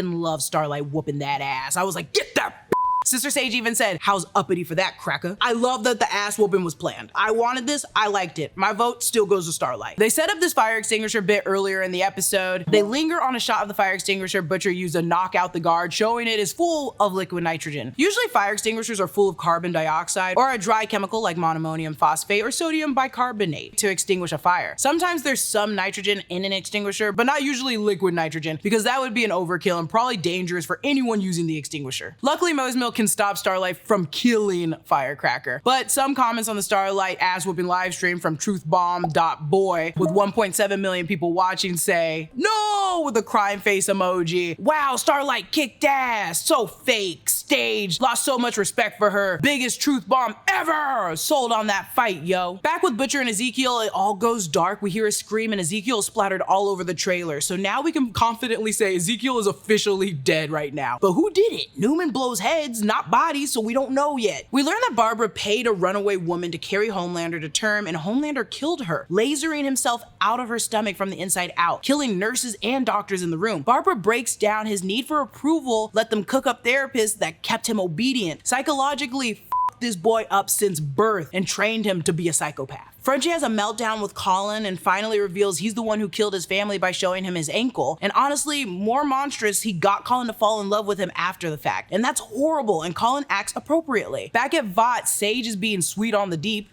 There's a Contour magazine with Maeve on the cover, and it must be a very old magazine. Sage then reveals what that metal cylinder tube was, and it's for her lobotomy. She tells Deep how everyone's brain grows until they're about 25, but hers never stops growing. Though she can die, if you stab her in the brain, it just grows back. And I love Chase Crawford as the Deep. It's a very complicated relationship between me. I think he's really good. I hate the Deep, but he's willing to do this for anal. While watching Kim Kardashian's sex tape. Who is he? Is someone gonna match my freak? Is someone gonna match my nasty? I got stamina. They say I'm an athlete. They are both weirdos. Honestly, they deserve each other at this point. I don't care. Match made in heaven. Little fucking freaks. Then this cues two live crews face down, ass up, cause what better song to play when we're looking at Guy Fieri's restaurant signature? This Starlight scene makes me so sad. I started crying. My girl, it's none of their business but your own. You do what you need to do. It's your body, your choice. This scene was really hard to watch. I just want everybody to love Starlight. And if the episode couldn't get worse, Singer calls to cut ties with Starlight, and she's right. She's different in the public eye now, and it's gonna be hard to get everyone back. A-Train delivers the V to Huey, and Huey finally admits that they're on good terms. He no longer will be trapping A-Train into his messes. Then out of the shadows like Batman comes Butcher, who criticizes Huey for wanting to give V to his father, but reveals he took Compound V from Frenchie's stash 4 months ago. So this could have been residual powers or newfound powers Butcher got when it made Ezekiel explode in his trailer. We see the blue from the Compound V move up his father's tubing, and Huey Sr.'s eyes open. Back with the Psycho McGee, we see the scene from the room covered in blood that we got in the trailer. Homelander killed all the scientists but left Barbara to deal with it. And I don't know what any of this solved for his mental health, but he looks happy. And then we close with Up Where We Belong, and Chase Crawford is really breaking it down here. Episode 5 of The Boys. We get a previously on montage for the past 4 episodes that normally I don't include in these breakdowns, but they do mention this time Godolkin University and their hidden secrets, so now we're really merging the two storylines between Newman taking the virus and Butcher showing up at the finale and how their tests and research at God U impacted the virus today. Also, Kate and Sam finally arrived, so yay! The title of this episode is called Beware of the Jabberwock, My Son. The episode is named after issue 3 of The Boys, Highland Laddie, the spin-off comic series all about Huey and his backstory and his growing up. The second episode of the season was named after the Highland Laddie issue as well. Jabberwocky was the poem written by Lewis Carroll that featured in Alice in Wonderland. In the poem, a boy disregards the warnings about a monster and goes after it himself, just like Huey disregarded everyone's warnings about giving his dad the V. We open to Homelander surrounded by staged lights, and we see many old Vought soup ads and movies that are similar to the legacy of Marvel or DC. It shows the Vought American logo, a company that began in 1950. You see the logo on some of the following movie posters. Their Expo V52 made us think that Vought started in 1952, going off of how D23 Expo began in 1923. Maybe in 1952, Vought became Vought International, the company we know today. So going through these movie posters, in 1953, we got Bomb Sight and The Curse of Fu Manchu, a parody of the movie like The Mask of Fu Manchu. 1957, 1987, Liberty Budweiser's ad. You could see this in season 2, episode 3. Mallory was looking at it. And as you may remember, Liberty was, Stormfront before the rebrand. In 1967's Crimson, starring Crimson Countess, Soldier Boy's ex that we saw last season, but also got her in the video game this season. She's the namesake of Godolkin's theater department as well. This is a spoof of the movie poster for Coffee. This movie also featured Groundhog, a character we saw in the animated Diabolical series in one of the episodes that is considered canon. You can see Groundhog on the poster in his helmet on the left side. He's also been mentioned on the 7 on 7 web series with Cameron Coleman that the boys' marketing team has put on YouTube. 1970 says Big Chief Apache says, "Don't litter, Kimosabi." This is said by a white dude with a Native American headdress on, crying, clearly a parody of this real 1970 ad. And the fun fact is, the dude that was playing the Native American back then, he was dubbed the Crying Indian, was actually a Sicilian actor who was made his acting career playing Native American characters. His real name was, which I hope I don't pronounce wrong, Spara Escar de Corta, but he changed it to Iron Eyes Cody. Blech. Big Chief Apache is an original character for the show and was mentioned by the legend back in season 3. 1979, This Means Noir, starring Black Noir, codenamed Black Noir. You don't find him, he finds you. Like 1979's Charles Bronson starring Death Wish. The man playing Black Noir, Nathan Mitchell, shared this actually on his Instagram a while back. And I like Black Noir, but they keep using stock images of him just using the same pose for everything. 1984, Whiskey Sunrise, starring Crimson Countess. This poster appeared in Gen V in Kate's room. 1988, Red Thunder 2, Payback Are Back. It resembles the parody of 1981's Escape from New York, but I guess it might be a parody of Red Dawn type movies. These are Soldier Boy movies. Vought released a clip of this Red Thunder scene on YouTube, but that's from Red Thunder 1, though the poster for Red Thunder 2 looks exactly the same, so I don't think it really matters. 1999, Y2 Chaos, starring Lamplighter. We saw this poster actually in Gen V. 2007, Queen Maeve, Her Majesty, with the logline that says, "Say hello to Her Majesty," an obvious Wonder Woman parody. We've definitely seen this one many of times. 2007's Rising Tide, starring The Deep, with the logline, "Go Deep or Go Home," an obvious Aquaman parody. We'll learn this won 3 MTV Movie Awards. The 7 movies start coming fast and furious in 2007, like when the MCU amped up production and started phase 1 with a standalone hero movie to introduce everyone. 2018's Invisible Force 2, a translucent film. 2022, Dawn of the Seven, which we saw them writing and filming in previous seasons. Then the Vought symbol illuminates and becomes Homelander's piercing laser eyes, and we see Homelander, Maeve, A-Train, and the Deep. These extra bits of clips that we're seeing are from Dawn of the Seven. The movie originally starred Starlight, and as you can see, they kind of clipped around that. They even offer footage from the trailer of Stormfront, which featured Charlize Theron playing as that suit. Charlize is friends with Seth Rogen, who's one of the EPs on the show, following their movie The Long Shot. So a lot of cameo actor appearances like Will Ferrell are always friends of either Kripke or Seth Rogen, or maybe both. This is also the scene where Homelander calls Stormfront a Nazi bitch. The full entertainment company list for Vought goes as follows. 7 on 7 is Cameron Coleman's show. Vought Studios is like the production company. Vought Mundo is a play off Telemundo for Vaught's Hispanic audience. Vought News Network, like Fox News Network. Vought Soul for Vaught's Black audience. It's almost like BET. The American Hero was the show where Homelander and Starlight hosted an event where Supes competed to be new members of the 7. VTV, Television for Women, a channel focused towards women like Oxygen or Lifetime, and Vought Plus, which is like Disney Plus. Then we're at V52 Expo, a play on Disney D23, and we saw the commercial for this last episode. I love the subtle shade at Comic-Con nerds here recording a video with their flash on. The flash would have no effect, and if anything would make the quality of recording worse in this situation. Some cosplayers you can see in the crowd, such as Maeve and The Deep. Later we see a man dressed as Lamplighter. Out of all of these people, if I cosplayed as any of them, I always said I wanted to dress up as Lamplighter, but it's also too hot to be dressed up as Lamplighter. I also like both Starlight outfits. My booty's too big for that costume though. The music goes wonky as we focus on Homelander, showing he's becoming more unhinged. He flashes back to moments in his childhood that we saw in the first episode, and the nightmare flashback, and the new murders. The blood on the wall after killing the scientist, the flash, like the same lens flare that took us from Vought to Homelander and Dawn of the Seven, takes us to baby Homelander bundled in a little blanket. This transition sort of demonstrates Vought and Homelander need each other. They shaped him into the monster that he is today. The red room that burned young Homelander, these bright flashes take us back to Homelander after solving his problem, leaving the lab covered in the scientist's blood, smiling. All the pain moments he endured had to be fixed. All leads to Ryan's face. He was about the same age as young Homelander when he was abused. Sage asked Homelander, "Nice trip home," and I'm sure Homelander told everyone he was just going home, and they didn't think twice about it, but Sage, being highly intelligent, deduced home for Homelander is probably where he grew up, the lab. Though I'm sure by now it's reached the higher ups that the scientists and security were killed by Homelander at a Vought facility lab, because how are you gonna get away from that? Cameron calls this the VCU timeline, which is clearly a play off the MCU timeline, which would probably make Cameron Coleman here, Kevin Feige? Phases 7 through 19. The MCU wishes they could preemptively give you a timeline like this. Phase 7 is training A-Train. We've been following that this season. Firecracker, Lord Soldier. We get a trailer for it later. It'll appear on Vought Faith. Homelander, Land of the Free, Home of the Saved. The Deep Secrets of Atlantis, something I don't need to see. The 7 Reborn. The Tech Knight. I assume this will be like Batman or the Dark Knight because of the color and because Tech Knight thinks he's really cool. Super School, this is going to be Ryan's debut film. And then into phase 8, we get Homelander and Soldier Boy Annihilation. So I think we're trying to force them into a team up. Take Soldier Boy out of his like cryogenic freezer to make a movie. Or someone will probably be playing Soldier Boy. I should think of it that way. This is how they turn his career around. The Deep Lifeguard Summer sounds like a porno. A-Train Off the Tracks. Oh, that's actually kind of funny. The 7 Returns. So I like how we have Dawn of the 7 and its offshoots like the Avenger titles. Firecracker, Heaven's Miracle. The Tech Knight, Nightlight. Teenage Kicks, Home for Kwanzaa 2. Sister Sage's bio in episode 1 mentioned she was the voice in the animated Home for Kwanzaa 1. G2, G-Men. The G-Men do exist in the comics as a parody of the X-Men, and Stillwell mentioned at the 2019 shareholder meeting that G-Men World War grossed over 1.7 billion. So of course they're making a sequel. This title is a nod to X2, the X-Men sequel. Into phase 9, we got Double Standard, Homelander, Justice Served, The Deep, Gods and Dolphins, a Black Noir movie, an A-Train Into the Multiverse movie. It's like the Flash movie. The 7 Forever. It's an Avengers Endgame type movie. Firecracker movie, A Dark and Stormy Night, Teenage Kicks, Ditch Day, G3, G-Men. Phase 10 has Silent Vengeance 3, Vengeance Reloaded, Firecracker's A Christmas Wish, Let There Be Night. Tech Knight is getting too many movies. The Guardians of Godolkin flipped. We learned this will have Kate and Sam in a body swap kind of movie. Teenage Kicks, Sex Ed, Speedwalkers 2, Mall Race, G-Men, Days Past from the Future, obviously a play on X-Men Days of Futures Past. These titles, all bad. Not a single movie would I see, maybe the 7 movie. Simon Pegg is awake and he speaks and talks to Huey's mom, so I guess she might be real, but I don't want her to be though, so I'm gonna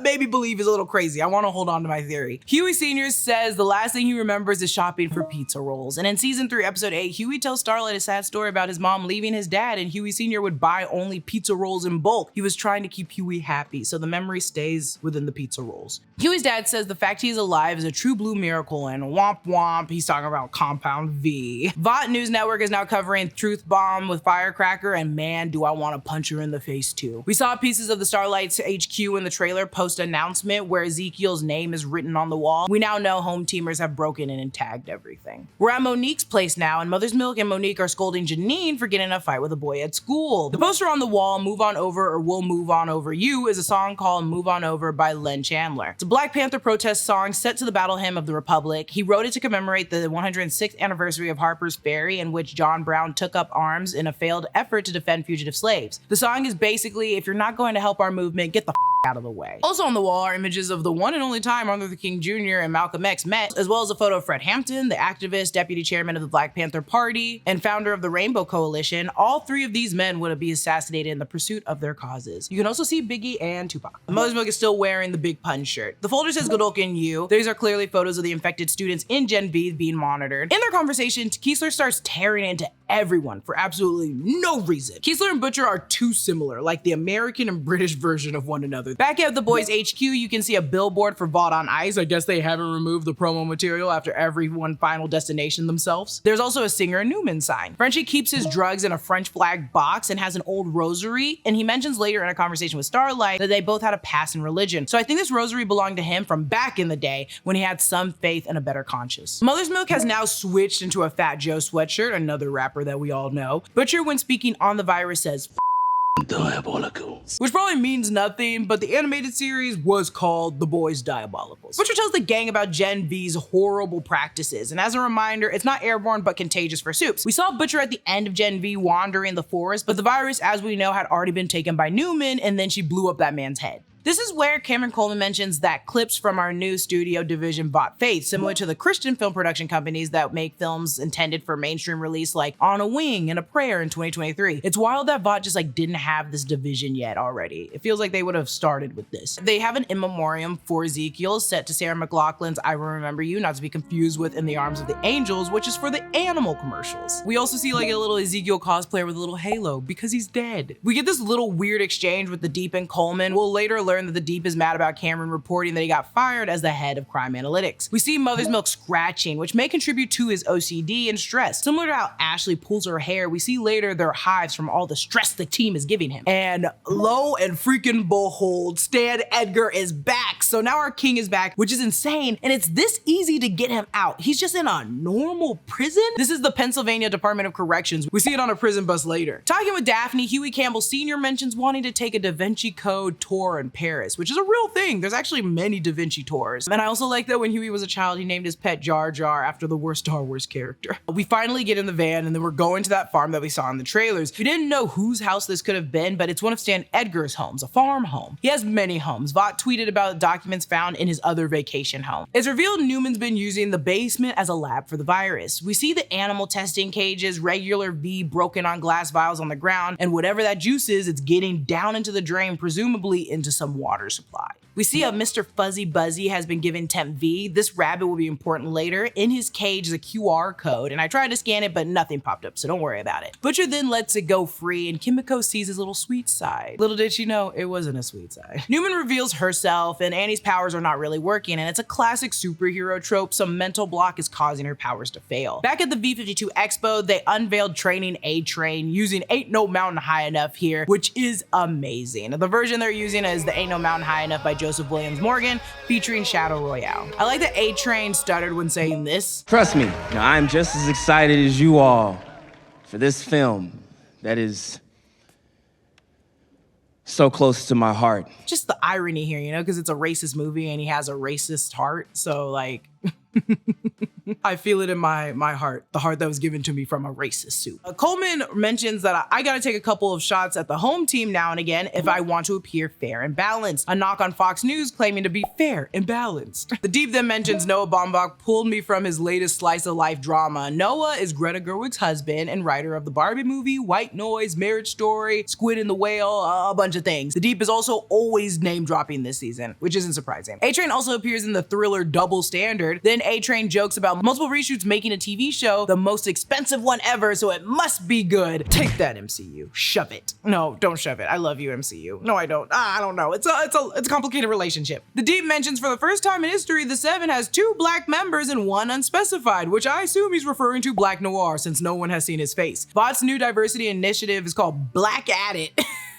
Which is unsurprisingly pretty racist, and I cackled at it because it sounded like they were about to say Black Adam, but instead they said Black at It. Come on, this close to Juneteenth, that's horrible. And if you thought it couldn't get any worse, for white audiences, the Deep has an IPA, but A-Train also has an ale. But I guess for only black initiatives, we gotta give them as with peach cognac now, and I don't understand this. And also, the black Homelander cosplayer is unimpressed right now. And boy, why are you dressed up as Homelander? That's crazy. That's like me dressing up as Stormfront. Why would I ever do that? Homelander is trying to hear Ryan out about what he wants after his little traumatic trip home, reminding him he's never had control over in his life. Adam is wearing a t-shirt that's an homage to Jaws, the 3 barrels going towards the boat, and he must really just love Spielberg. Adam says, "Is this because I jerked it in front of Mika Kelly? Because again, that was just crossed wires." A hilarious pull, but she also played the hero Dove on Titans. Back with the boys, Newman and Stan Edgar. Stan mentions Prince Andrew gave him his shoes, which of course he did. In the barn house, this should look familiar from the trailer. Tons of cute little farm animals now turned murderers with Compound V. I like the chicken that flies at Kimiko, and her reaction time is just great, grabbing the little chicken feet and holding it around for her face. Does anyone also feel like Starlight and Butcher fighting is not annoying, but is now becoming overly complicated? A piece of me is like, okay, you guys, we have murderous chickens here. No more yelling at each other. Let's get our heads in the game. Then truly a wild situation happens. Cameron Coleman dumps Ashley because his kink extends outside the bedroom as well, and he sees now how she's no longer like the dom she is. Sage is. He's not going after Sister Sage though. He's just noticing that, you know, Ashley isn't as strong as he thought. Which is kind of insane to me because in that kink, you're gonna be like submissive in your outside world. That's why you're a dom in your private world, just like how Cameron Coleman is a dom on the news, but a sub behind the scenes. I don't know. Maybe they're just backwards. We get this great exchange between Sage and Firecracker, and what I like most about it is Sage is the smartest person alive, but doesn't know how to navigate normal human emotions and squabbles without taking control of the situation completely logically. So in this case, fighting her colleague, who has now the upper hand stroking Homelander's ego, just can't be solved logically. She's in a conundrum now. Frenchie's holding the rosary again, and the patch on his jacket says people person with a back covered in nails and blood drops. It's from No Fun, and I think it does sum up who Frenchie is. Victoria says this. I'm so Nadia.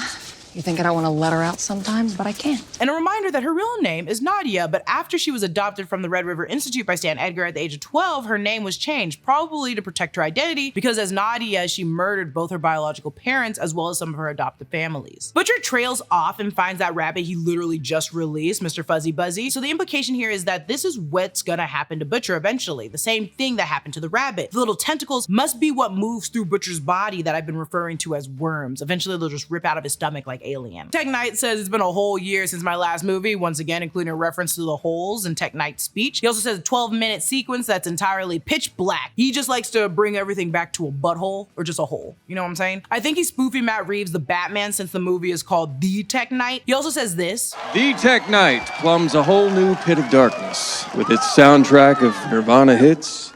Back with Huey and his dad, who's now missing, which, great, Mom, thanks for watching him. They walk down the hospital hallway past the 7 Get Better posters. They also pass this man reading a magazine with A-Train on the cover. They find Huey Sr. post ripping a man's heart out like this is Indiana Jones, and Huey's dad has the powers of phasing through things. Teddy Stillwell had like similar looking powers, though it's more of a phasing, not teleporting like he can do. We welcome Kate and Sam, who are going to be in a new project together, and in the background of Homelander and Ryan, you can hear some of the Flip movie dialogue from Kate and Sam. You've been going in the group shower room and touching my body while you were watching my sorority sisters?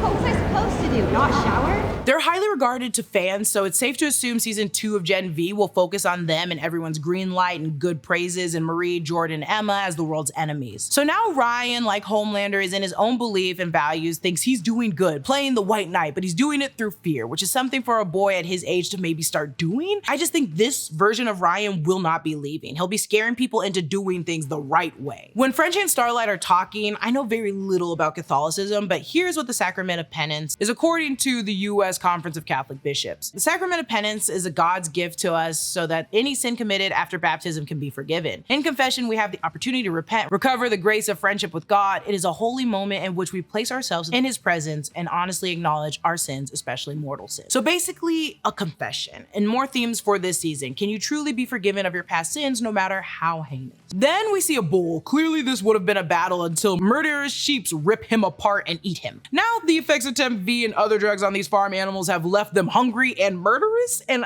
I don't think that people have been eating each other after taking Compound V, but the side effects are clearly heinous and different for everybody else. Also, the Secret Service is just getting really f***ed up this entire season. No one's keeping track of them like the Stormtroopers. Funny enough, Frenchie says this. I can't believe this is happening to me again. They even mentioned giving V to a hamster, and as a reminder, Jamie the hamster in season 3 episode 4 was given powers from Compound V, so it's not unusual for animals to gain powers from it, and it's not Frenchie's first time dealing with them. Victoria finds Samir. He's also later revealed to be Zoe's dad and was once the top man at Vought R&D until, I assume, he fell in love with Victoria and got her pregnant at 20, which, yeah, she's an adult, but doesn't feel less shady or problematic, Samir. He probably knew her before she was of age, and 20 is still very young, and he was already the lead of Vought's cell biology research, so I'm assuming he was well out of college by then. So going back, the hamster they gave V got loose, trashed the lab, and Samir says V already got into the groundwater, thus transmitting to all the animals on the farm. The virus still isn't very transmissible though, only through like bodily fluid, and we know that is something they were trying to perfect in Gen V. Samir says the virus infection rate has been different every time, which is just important to note that it's still up in the air. Right then, they're confronted by the blood-hungry sheep, but it dies, thank God, with their plan. Then the rest of the sheep die falling from the sky, and it worked! Though now Samir's gone, and I assume he's dead. The sad part is how painful this all is for Newman, and yes, it's love, but it's also the only man in her life not using her. It's just like him being there for her, and now she has no one. And not in any surprising fashion, the man taking Stan Edgar back to prison also gets his head exploded, and then we see the sullen-faced Newman, heartbroken, needing her father. Back at Vought after the V-52 Expo, everyone's listening and inhaling Homelander, even Kate and Sam. And I know Kate took away his ability to feel, but Kate, you're not stupid. Don't follow him. Homelander's bad. You were good at one point. So now Homelander is forming a little army of minion Supes, and the hidden leak in Vought turns out to be Cameron Coleman, which we actually know is not true. But Ashley planted proof on his phone that were calls between him and Marvin Milk, aka Mother's Milk. We saw bits of this in the trailer, but this is when the 7 begins beating Cameron to death, I assume. Everyone but A-Train, Homelander, and Sage, just like the first episode of Vought Planet. Everyone feels like crap, and then Frenchie goes and turns himself in for all his murders, a form of like repenting. Back with Huey and his father, Huey slowly slowly injects a concoction he learned from Frenchie that will kill his dad peacefully. Huey Sr. says, I don't want to be Jar Jar, and I don't know if this is anything or even worth pointing out, but I'm gonna do it. Simon Pegg and Edgar Wright famously dragged the Phantom Menace hard in season 2 of their show Space. The Phantom Menace was 18 months ago, Tim. I know, Bilbo. Okay,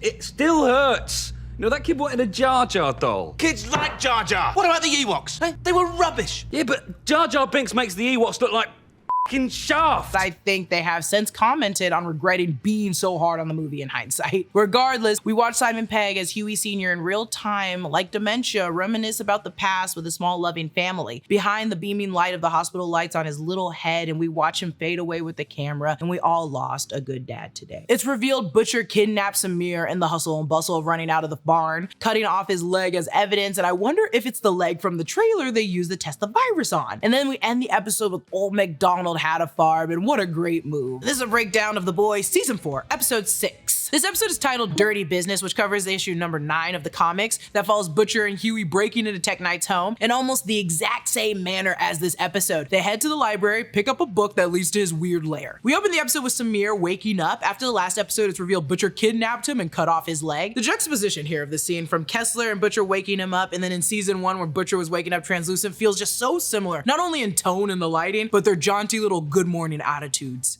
Wakey, wakey, eggs and bakey, motherfucker.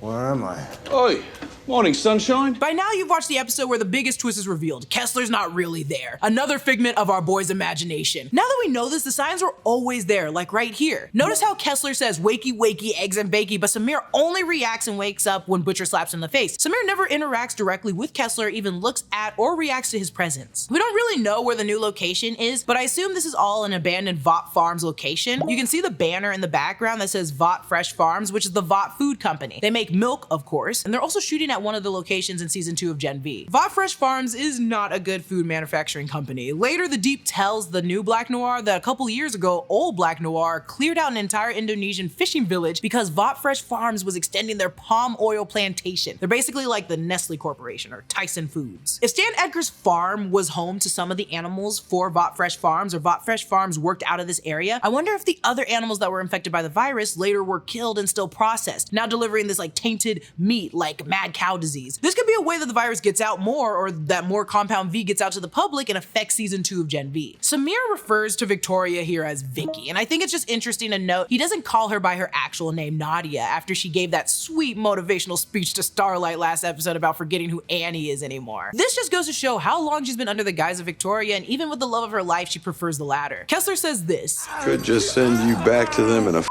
bucket. You don't do whatever the we say.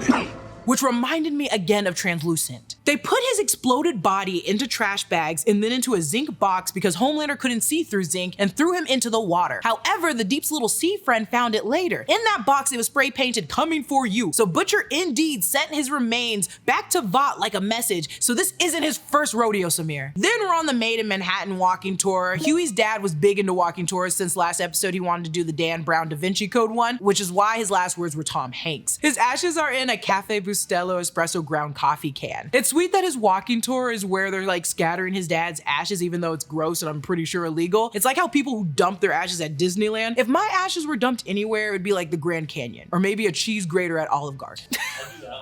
As you can see by the decorative plants and their heavy jackets, it's close to Christmas if the rehearsal for Vought on Ice wasn't enough evidence already. On the tour, you can see a taxi cab with an ad for Black added on the top, part of the Vought cinematic universe phases starring Black Noir, Sister Sage, and A-Train. We also see another ad for Vought Planet, which we saw in episode 1. On this gentle tour dumping Huey Sr.'s ashes, a man screams at Starlight about her abortion. He's wearing a Keep America Safe red hat, the satirical version of Trump supporters' red Make America Great Again hats. We also saw Rufus from Gen V sporting one of these hats during the town hall with Victoria Newman in episode 7. His shirt, I assume, says Soup Lives Matter. You can only see a little bit of the lettering, but it equals someone's lives matter, and I'm pretty sure it's Supes. We're now at Vernon Correctional Facility, a division of Vernon Corp LLC, which we later find out is Tech Knight's family's private prison. Afterwards, we learn Cameron Coleman is on sabbatical, and Firecracker is to step in as interim VNN news anchor. They're playing under the guise that Cameron is out, but we later learn he's dead. The beatdown we saw last episode led to his death, and I wonder what they told his family, because you know they're lying. I'm sure it was intentional on the writer's part, but Firecracker saying the word sabbatical, which is the Hebrew word for rest, and then the Jewish space lasers is irony I couldn't even write. This is parodying when that real-life idiot Marjorie Taylor Greene blamed wildfires on secret Jewish space lasers. I like that it's the Star of David that makes up the lasers in space. Also, I'm actually kind of impressed that Firecracker even knows what a shul is, basically a Yiddish word for house of worship or a synagogue. Her last words before signing off, she speaks on Jerry Brown, who was like the youngest elected governor of California, the RAND Corporation, which is a nonprofit global policy think tank, research and analysis institute, and Manischewitz, which is a brand of kosher products. Mother's Milk is the only one trying to better himself, and good for him. He dealt with his OCD and now he's trying to stay calm and mindful. Now I'm worried he's probably just gonna die at the end of the show. His meditation app has the New York skyline, which I also feel is the opposite of calm. Why would they do that on his app? A-Train ran to Toronto so he could call Mother's Milk and tell him they killed Cameron Coleman, believing he was the leak. And what's funny about this entire scene is that they do most of their shooting in Toronto. So they just put him under the CN tower like easy peasy. So this is our Tech Night episode, and Mother's Milk reveals he's having a Federalist party because a rich man who owns private prisons, yeah, he'd throw a conservative party. Mother's Milk reveals the secret way into the party, and that's using Webweaver. And this is his Federal Bureau of Superhuman Affairs rap sheet. This is where Victoria Newman and Huey used to work, and we see his real name is Patrick Whitehall. Webweaver is of course a parody of Spider-Man and shares the same name as Marvel's Webweaver, who was an openly gay Spider-Man, but it came after Webweaver from The Boys. Webweaver is also played by Dan Musso, and as I assumed, our boy hasn't been able to get himself clean. He's been doing work for Butcher and Mother's Milk in exchange for information on Supes, like Firecracker scandal. He also assisted in getting intel in the comics for Mallory and Butcher, so this isn't far from his comic line. As you can see, Webweaver's home is riddled with webs, and I assume he either got high and just shot them everywhere, or he's nesting, or he's just farting, because we see a scene where he farts out a web. I can't show it here. Unlike our new Spidey, but like Tobey Maguire's Spidey, his webbings is organic. This also falls under the same joke from the Multiverse of Madness when America Chavez asked if Spider-Man shot webs out of his butt. For this next part, I can't show you any of this, so I'll describe it here. His Spidey butthole has little spinnerets. Spiders use them to draw the spider silk out of their abdomens. Cute. Not only does Webweaver have a but many different types of lube. I think this one is Mr. Marathon's brand lube. It has the same branding as the Mr. Marathon catering van that they did surveillance in episode 1. Vought burger and leftover food, a giant finished box of pizza, 2 remotes, and an anal plug. Pop off. I also like the lone sock. We know why that's there. I love that Huey knows Mother Milk so well that he carries around Purell for him and his OCD. Also, I'm not trying to be this person. It's not as bad as what happened to him at Herogasm, though a wet web squirt sounds pretty horrible. Huey's is also wearing a B-52 shirt, and Mother's Milk is wearing a Notorious B.I.G. shirt. I never call him that. I always call him Biggie Smalls. He's wearing a Biggie Smalls shirt. Mother Milk says this. With as much Rohypnol as I shot up his ass, at least 48 hours. And this is a drug used to treat insomnia that is often used as a date drug. We're now at Tech Knight's estate, and I like their budget this year on portraits for all the Supes. Tech Knight has classic rich men stuff like taxidermied animals. The Tech Knight portrait is a parody of Donald Trump's Mar-a-Lago portrait, which is insane to do. We get a cropped Anthony Von Dyck's portrait of the nobleman and his son, and a portrait of Nathan Bedford Forrest, the Confederate soldier and Grand Wizard of the Ku Klux Klan from 1867 to 1869. He was the first Grand Wizard. No, I would not go into this house. I spent a lot of time looking into a lot of these portraits, and I think some are commissioned art pieces for the show because they're all slightly off of what normally the paintings would look like. I also asked our resident art nerd Berg, and he asked his mom, and she also agreed. We meet Senator Calhoun, who was that guy in season 1 of The Boys who slept with Doppelganger and was blackmailed with photos of it by Madeline Stillwell. He's now the Speaker of the House, and when he says this little part, might have taken 18 rounds of voting, but we got there, didn't we? This could be commentary on how Republicans keep ousting their speakers for dumb Marjorie Taylor Greene reasons and can never agree on one, often taking 5 rounds of voting to choose. Or it could be a more direct analogy to how it took 15 rounds of votes for Kevin McCarthy to be elected Speaker of the House. Throughout most of history of the House of Representatives, it has taken 1 vote to elect a Speaker. Not since 1860, in the buildup to the American Civil War, had the lower chamber of Congress voted this many times to pick a Speaker. And I feel like that dog in a house on fire meme, the like, this is fine. Tech Knight saunters to Homelander and says, "Oh, Captain, my Captain." A poem by Walt Whitman about the death of Abraham Lincoln, also made famous by the film Dead Poets Society, which is what I know it from. Tech Knight is clearly the Batman of this world, so him comparing himself to Homelander and Homelander being like, "Are you stupid?" is like a quick answer to all those debates about whether Batman or Superman would win in a fight, when in actuality, Superman would come in, laser him in half the second he showed up, and it'd be no contest. And of course, Sage and A-Train are the only black people in this right-wing Confederacy-loving party. We learned through Tech Knight's ridiculously racist remarks to A-Train that the whole truth got picked up for season 2 by Vought Plus. Yippee! Huey. He also said his money is 11 generations long and he's descendants of the Vernon family, the name of which should sound familiar because it's the prison where Frenchie is at. They own most of the private prisons in the USA. They started as slave catchers, which probably makes sense as to why he has a KKK leader portrait in his house. Private prisons are the equivalent of modern day slavery. Also a fun little reminder that the modern police institution started as slave catchers. So the more you know. I also love that Batman owns prisons, an obvious commentary on the people who are like, Bruce Wayne could fix Gotham much better if he used those billions to invest in social programs and education instead of just locking up petty criminals. After his long speech about his great-great-granddaddy being able to catch A-Train, he responds with, I guess we'll never know. Which probably is not the Kanye West Grammy line. I guess we'll never know. Had to do it on him. So Huey arrives as Web Weaver. The fact that this costume has his little spider fangs on it has me cackling. Also, the score has the heroic fanfare that sadly peters out when he's fully revealed.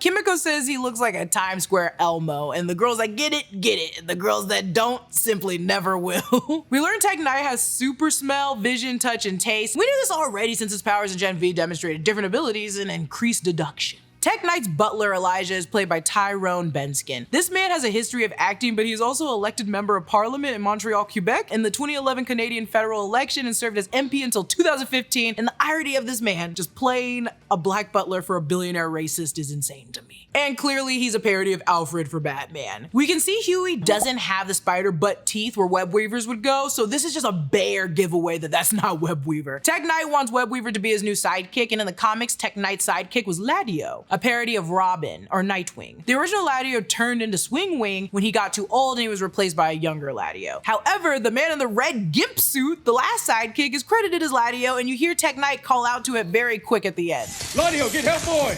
Tech Knight runs his fingers around the rim of his glass because, you know, it's a hole. Tech Knight mentions, that's why I went to the Safdies to direct. The Safdie brothers directed Uncut Gems, and Benny was also the gross dude in The Curse. Huey's also comments on the orchid paintings in the stairway looking like little buttholes. And if you hadn't noticed, almost every single plant in this man's house is an orchid, and you have no idea how bad my search history looks during this episode. I was typing Waterloo, butt plug, orchid ass, like my FBI agent is in a coma now. We're now in his little library. He has the original Beecher Stowe Uncle Tom's Cabin, another slave-based item he owns, and a used version of this book can go for $32,000. This is a near fine first edition. The book that gets you into the tech cave is the Marquis de Sade, The 120 Days of Sodom and Other Writings, because of course, that's the book. From Wikipedia, the book describes the activities of 4 wealthy libertine Frenchmen who spend 4 months seeking the ultimate sexual gratification through orgies, sealing themselves in an inaccessible castle in the heart of the Black Forest. A lot of rough sex things in that book. And we're led to, of course, a kinky sex dungeon, and I can't show you anything in this room without YouTube getting pissed at me, so unfortunately, I can only describe the factual parts. We got masks, dildos, bondage chairs, strap-ons,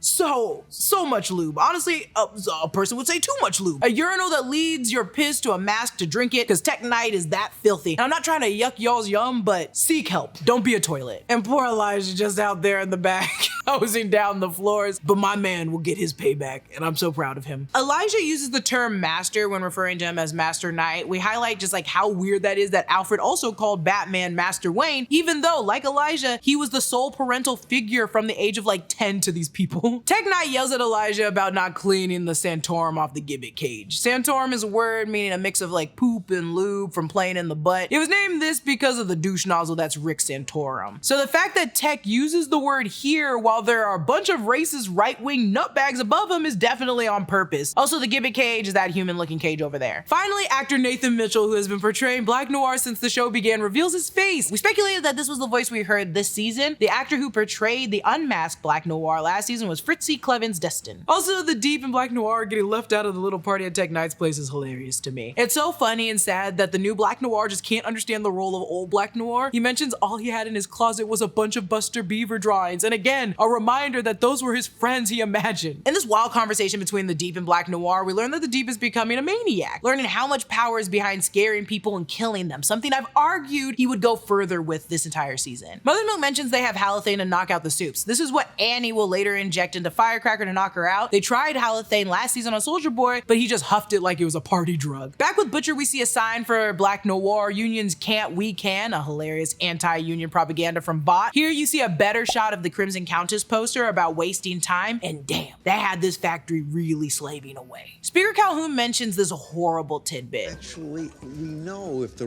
rape is legitimate, the woman's body has a way to reject that pregnancy. This is actually an awful scientifically false thing that former US Rep from Missouri Todd Akin once said, and he wasn't reelected. Victoria then mentions this.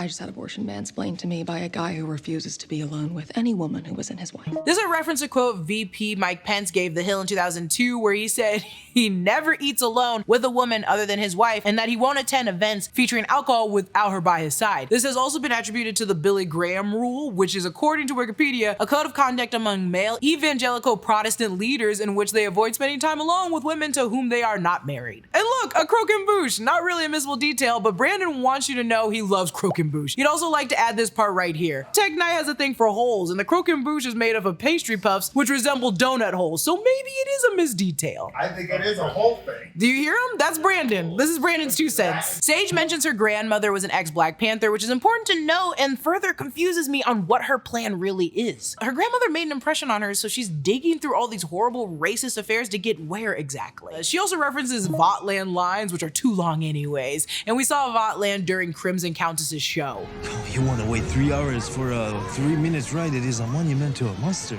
Sage also said she could save the world, but humans don't deserve it, and this is why I just love this character so much. It's such a fun character to play with. Sage also goes on to say, one hand in their pockets while the other slits their throats. A nice rewording of the lyrics to Alanis Morissette's 1995 hit, Hand in My Pocket. I can't show you this, but Tech Knight has Huey fart on a cake. And again, I'm sorry, YouTube will get mad at me. Cake farts are a real thing. Go look it up. Tell them Jessica sent you. Also, it's a German chocolate cake, which Tech Knight claims is for the texture against the bare cheeks. But it's also probably because he thinks it's a Nazi's favorite cake or something. And not saying, you know, that all Germans are Nazis, but more that Tech Knight is a fascist and a racist idiot. Again, at this moment, I can't show you what happens following this, but to be fair, it's hard to watch anyway. But I can say the sweet saxophone from Jerry Rafferty's Baker Street kicks in. We are just getting started. This song pops up all over the place and is a song in GTA 5 on Los Santos Rock Radio. Also, he ends this by giving Huey a sandpaper to clean himself up with, which is insane and great at the same time. We see a better old ad on the wall for Vought Fresh Farms, potted meat, ready to eat. Every mother Vought to know, nothing but the best for my family, and Butcher is just really taking that all in. The tanks in this warehouse have the Vought American logo on them, and this is the logo that we saw at the beginning of the sizzle reel at V52 Expo. A poster above Butcher featuring Soldier Boy reads, "Safety is everyone's mission," which we know is a lie. Back in the dungeon, Ashley is here and says maybe the filthiest thing I've ever heard in my entire life, which I will never repeat and I can't talk about on this because again, YouTube. You want that? Yes. The song playing now is Sailing by Christopher Cross and is one of the most iconic yacht rock songs. How dare they play that during this moment? Firecracker gets bullied by Sage in front of Homelander and Newman. Bullying, as we know, doesn't mix with Firecracker's attitude and lengthy grudges, so she betters herself in the mirror. And this is another Soup just staring in the mirror moment. This is also where it's important to note Annie's powers are still not working. The song playing now in this chaotic dungeon is You Can Do Magic by America, and now this soundtrack officially slaps. This is Brandon loves. Sorry, I made you say that, Jessica. Huey mentions, "You were my favorite hero as a kid." I don't think we can show this scene, so I can just yell it to you. And it's true, we heard the story from Huey Sr. last week. I've got to take Huey to the Vought Company store. He's saving up for a Tech Knight doll. Upstairs, Sage, after antagonizing Mother's Milk by keeping tabs on him and his family, gets shot in the head, which forces him to collapse into what we assume is a heart attack, later revealed to be a panic attack. Kimiko uses all these books to tell A-Train what to do since she dropped her phone outside of Tech Knight's house. She uses Agatha Christie's Easy to Kill, her murder mystery book, and for the sake of his daughter. The author of this book is the production designer, Adrian Turner, who I assume created the props for most of these books. We're back with new tunes, and the song is The Things We Do for Love by 10cc. A-Train runs Mother Milk to the hospital, and a little boy looks at him so happily, and A-Train's cold, small heart definitely grew 2 sizes that night, and I'm so proud of him. Back at the estate, I love that now Sage is quasi-lobotomized again. Maybe the best sentence I've ever seen in the show. I could really go for a Crunchwrap Supreme and a Sibian. My girl said she could go for a Crunchwrap Supreme and a Sibian. That's that thing you get on and ride to get off. And girl, me too.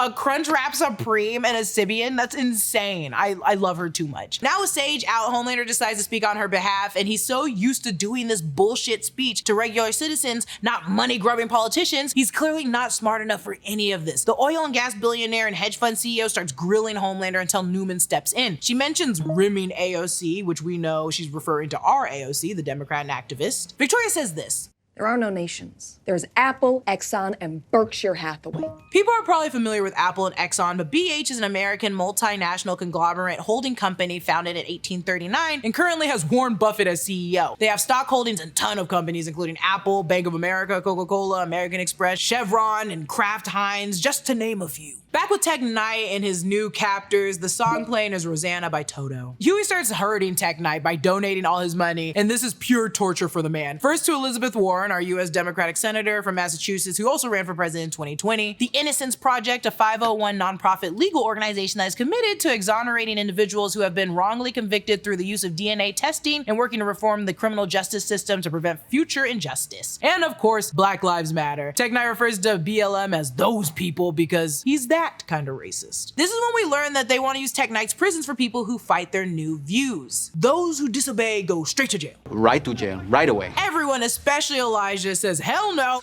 We'll make it look like an accident. You always admired David Carradine. David Carradine passed away after an unfortunate accident involving autoerotic asphyxiation. And also, there's just no better satisfaction than watching the black butler strangle his racist superior with a whip. How poetic. And of course, the safe word was Zendaya, and the way he delivered that line was so wild. Zendaya. The safe word. It was Zendaya. We learned that Mother's Milk suffered a panic attack, not a heart attack, but honestly, that should tell us all enough about this man's stress levels and how he needs to calm down. Back at Frenchie's prison, we see a Homelander poster that says, remember, if you've done nothing wrong, then you've got nothing to hide. So we learn here that Cameron Coleman wasn't the leak, and Tech Knight is dead, and all this new information is given by Firecracker, who's blaming Sage for all the misinformation because she bullied her. Then we get the scene. This is the payoff for Frenchie fighting the metal clopramide in episode 4. The acting from Anthony Starr when that breast milk touched his lips was disgusting. It was Emmy-worthy, but I didn't like it. Though Firecracker mentions the medication she takes to be able to lactate enlarges the heart a little bit, I think it's safe to assume this is what will eventually kill her if Starlight doesn't. So now they're listening to the bug where Victoria laid it all out, and they know about the labor camps, so everything will be as Kessler said to Butcher in episode 1. We need someone like you, Billy, before the Supes start rounding us up and dumping us off in camps. Interestingly though, Kessler isn't real, so Butcher knew what Homelander and the other Supes were about to do anyways. It's kind of confusing, and I feel like we'll eventually get this answered. Joe Kessler says this: A global pandemic. Some consider this phrase redundant, since the word pandemic implies global occurrence of an infectious disease. So this is when we learn that Kessler died back in the war, and he said he killed Ezekiel for him, which now makes me believe his V-worm performs like a failsafe when close to death and retaliates. So that V-worm is Kessler. He ends saying, "Daddy's home," and this is another Kripke Easter egg. Daddy's home. It was said a bunch of times in Supernatural. Daddy's home. And Jeffrey Dean Morgan was the daddy on Supernatural. Whenever he'd reappear, the fans would be like, "Oh my God, Daddy's home." The fans is me and Gina knows too much about Supernatural. And then it closes, and that's my breakdown for episode 6. This is a breakdown of The Boys, season 4, episode 70. This episode is titled The Insider. This is the issue number 46 in The Boys comic book run, where Butcher ushers Huey to break up with Starlight and shows him footage of her being assaulted by the Men of the Seven. Huey breaks up with her in issue 47, which feels like we're on track for right now in the show. We know by the end of the episode, a shapeshifter will have taken the body of Annie and just banged Huey. What we haven't seen from the trailer is the group all hugging each other with Huey and Annie holding their passports. So it looks like Annie and Huey will leave eventually, and our regular Annie is left behind. I could see Butcher finding Annie, and while all hell breaks loose, he enlists her to help him and let go of Huey. Huey's dealt with a lot this season, but that's just a theory for another. We opened the episode with Vought Kids Network. V-Kids is another one of Vought International's offshoots, a preschool TV channel for kids like PBS. And I like that they even have a giant 7 on the Vought Tower like the original building. The music is clearly a parody of the opening few notes to Mr. Rogers' Neighborhood.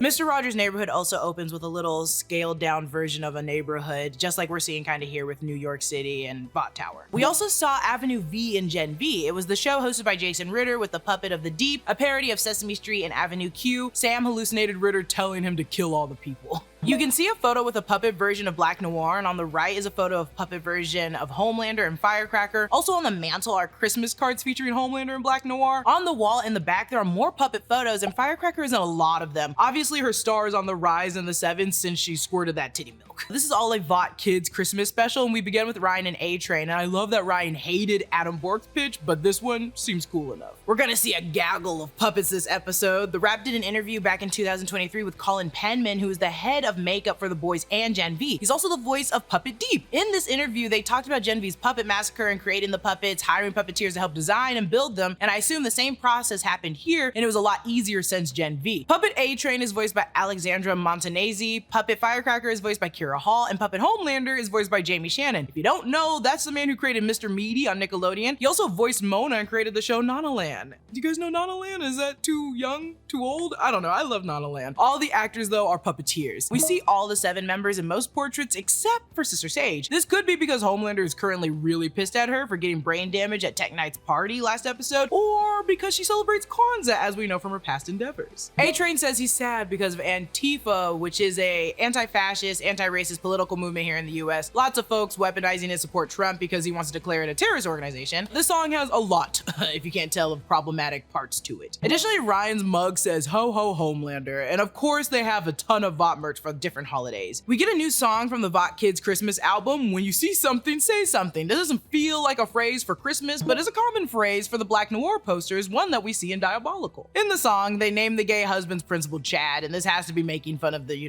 the name Chad being an incel culture. There's just lots of dunking on conservative use of terms like woke and Antifa. Also the general idea of some manufactured war on Christmas. Ryan is rightfully uncomfortable promoting this and asks for the director. Adam Bork could have been gone after Ryan forced the assistant to beat him with a clipboard, or this is the Vought Kids director Tommy now, played by Tim Beresford. Ryan says this: "We're telling kids to report on their own parents." This was the cornerstone of the indoctrinating children in the fascist regimes. For example, like the Hitler Youth, the idea that you get the children to believe in the principles 100%, so much so that they would even turn in their own parents. The fact that Homelander personally approved these lyrics makes sense since he is all for Stormfront's Nazi ideals. Ryan says, I just need to go 10-1, and on a film set, 10-1 is walkie-talkie lingo for going to the bathroom, specifically if you need to pee. 10-2 means you gotta take a shit. No one ever really says 10-2 unless you're really close on set. I would say 10-1 when I also had to poop.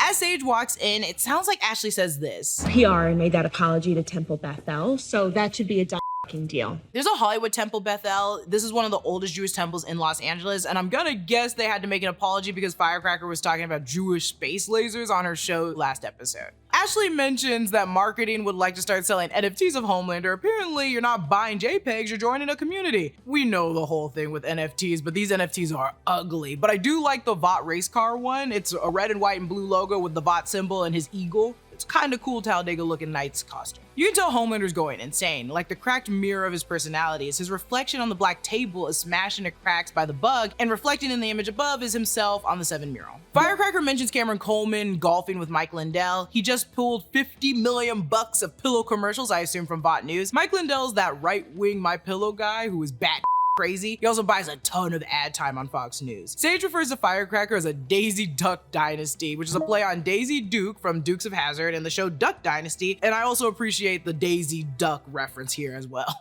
Homelander says this: You just focus on the shooter. Make sure he's good to go on the 6th. So we have an assassination planned. We know that the final episode is titled Assassination Run. Kripke revealed this on Twitter a while ago, so this would be the episode when all the teams clash and we see the attempt or success of a political assassination on the boys, on Newman, Singer, or even Homelander. The Deep is reading his book of poetry to Ambrosius. It's titled Still Waters Run Deep, Poetry by the Deep.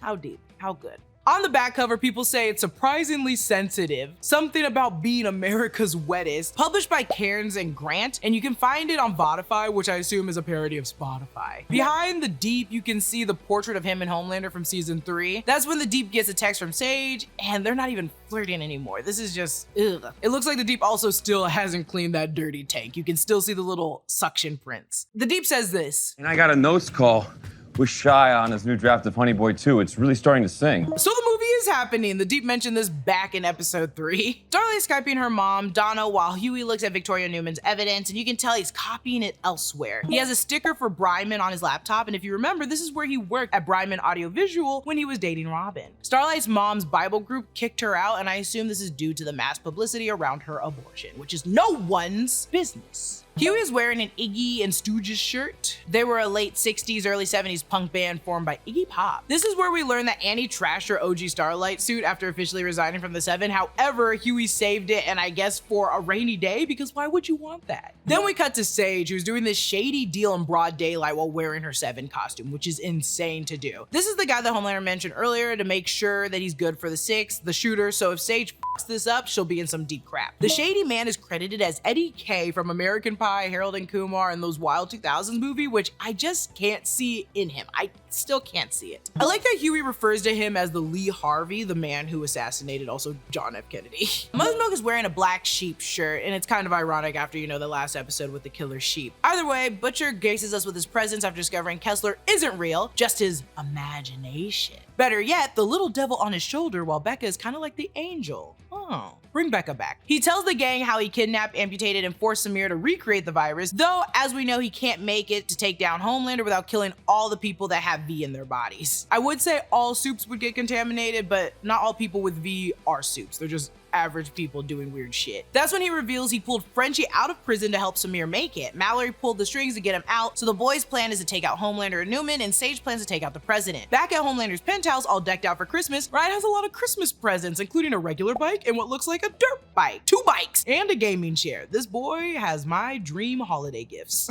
There's Homelander wrapping paper. One of the gifts has wrapping paper for cartoon Queen Maeve and a Santa hat, and of course the Seven again has branded wrapping paper. Ryan has a gift and it says, "Don't be a which was the screen name for Butcher to use to communicate with Ryan a few episodes ago in the video game. Butcher's gift is sticking out in the pile of fancy wrap presents because it's just plain brown paper and it looks bad. Ryan opens the gift, which is just a picture of Butcher, Terror, and Becca that we've seen throughout the season. Mother's Milk announces his leave from the boys because he's passing out during missions. Our man's unwell. Mother's Milk makes it his new mission to send Monique and Janine to Belize while war is about to strike down here in America between Supes and everyone else. Then they kiss. What he finally wanted, to be a family again, and he just can't have it. I want the most for my man, but I also want what's good for the world. In the comics, Mother's Milk's relationship with his ex-wife and the mother of his daughter is very up and involves her being a drug addict and a very bad mom, so I'm really glad they made these two much more functional and healthy in the show. We switched to the remembering of Cameron Coleman. The news crawl at the bottom says Jenny McCarthy, another vax victim gone, implying that Cameron Coleman died from vaccines. Jenny McCarthy, for those who don't know, is the actress, the woman who has organized an anti-vaccine movement that links vaccines to autism. She constantly makes claims that she is able to heal her son's autism, which is just bullshit. Her activism is bullshit. Everything she spews is bullshit. I can't say it without being mean. They claim Coleman died of a brain aneurysm from the flu vaccine. Also, Ashley is drinking a Macallan 15-year-old scotch. A-Train asked what happened to Ashley's assistant, to which she says, "Dumb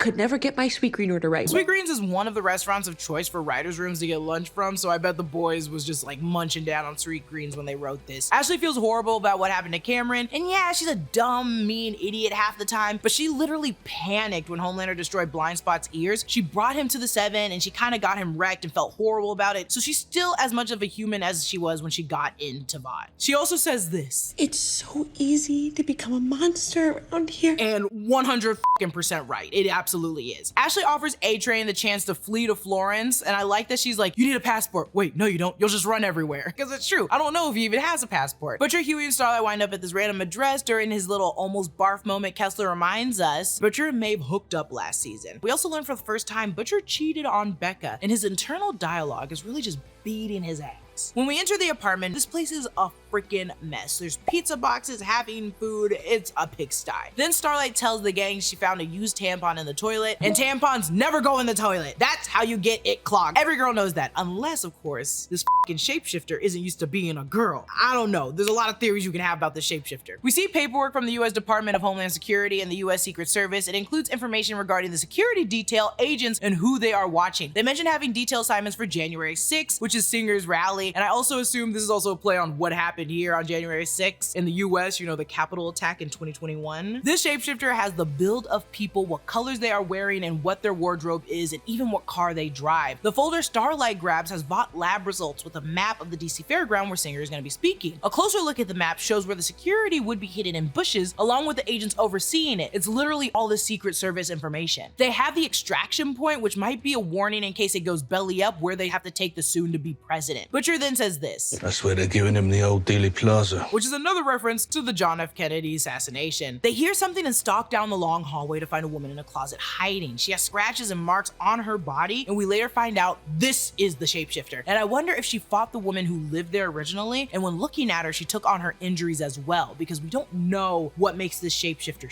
We see her grab this elderly woman, look her in the eyes, and it sort of makes a copy of their entire self, her side ponytail and all. I don't know if we can show this on YouTube, so I'm gonna try to explain it as best as I can. Grotesquely, this thing must shed its own skin of a new layer of whoever it copied, then in a gross lizard-like blink, it wishes away like Men in Black. This is a new power we haven't seen, and it's absolutely disgusting, but it's a really cool take on shapeshifting. Doppelganger certainly didn't work like this, but the boys have shown Supes with similar powers that manifest them in different ways, like Victoria, Newman, and Marie. There are plenty of shapeshifters in the comics like Mal Chemical, who can shapeshift his form to be any person or element or material. Mallory also mentioned him back in season 2 episode 6. However, the green eyes really throw me off, but what I like to remember is that Mal Chemical was a member of the Team Titanic, like the Teen Titans, who did have Beast Boy, who was famously green, so it could be him. Kingdom also in Diabolical had green eyes when he shapeshifted into a snake. However, he could only turn into like an animal, unfortunately, in body and in mind, so he was kind of just a dumb loose snake, so I don't think this is him. This could also be a new Supe entirely. In Gina's rewatching of season 1 of Supernatural, Kripke is constantly tying stuff from the boys into Supernatural, like Jim Beaver's name on the show is also Robert Singer. In season 1, there's a shapeshifter who does the exact peely-offy skin thing. He pretends to be Dean, commits a crime, and the cops go after Dean for it. So Kripke is sort of repeating a storyline here by having the shapeshifter pretend to be one of the boys. Regardless, what's important to think about is who in this episode could have been the shapeshifter. Sage has mentioned keeping tabs on Janine and knowing everything about everyone. Could it simply not be through security and analytics that she gets her information, but entirely through this shapeshifting mole? There's a chance Monique or Donna was actually this shapeshifter at some point. So this shapeshifter must be close to Sage, or else we would have seen them by now, right? I think so. When she berates the man before giving him the files, she says, "It smells like you've been drinking. I wish you do your fucking job." The look on her face in disappointment might make this be someone close to her. Of the teenage kicks, both in the comics and the series, there wasn't really a shapeshifter. What we know from Sage is that her grandmother was an ex-Black Panther, and she was seemingly close to her. She's from Chicago, she was kicked from the teenage kicks, and that's really it. This could be her brother, and I only theorize her brother because every parent injected their children with Compound V. It wouldn't be surprising her brother also had it done to him, and he's unfortunately just led to this life of sadness shapeshifting.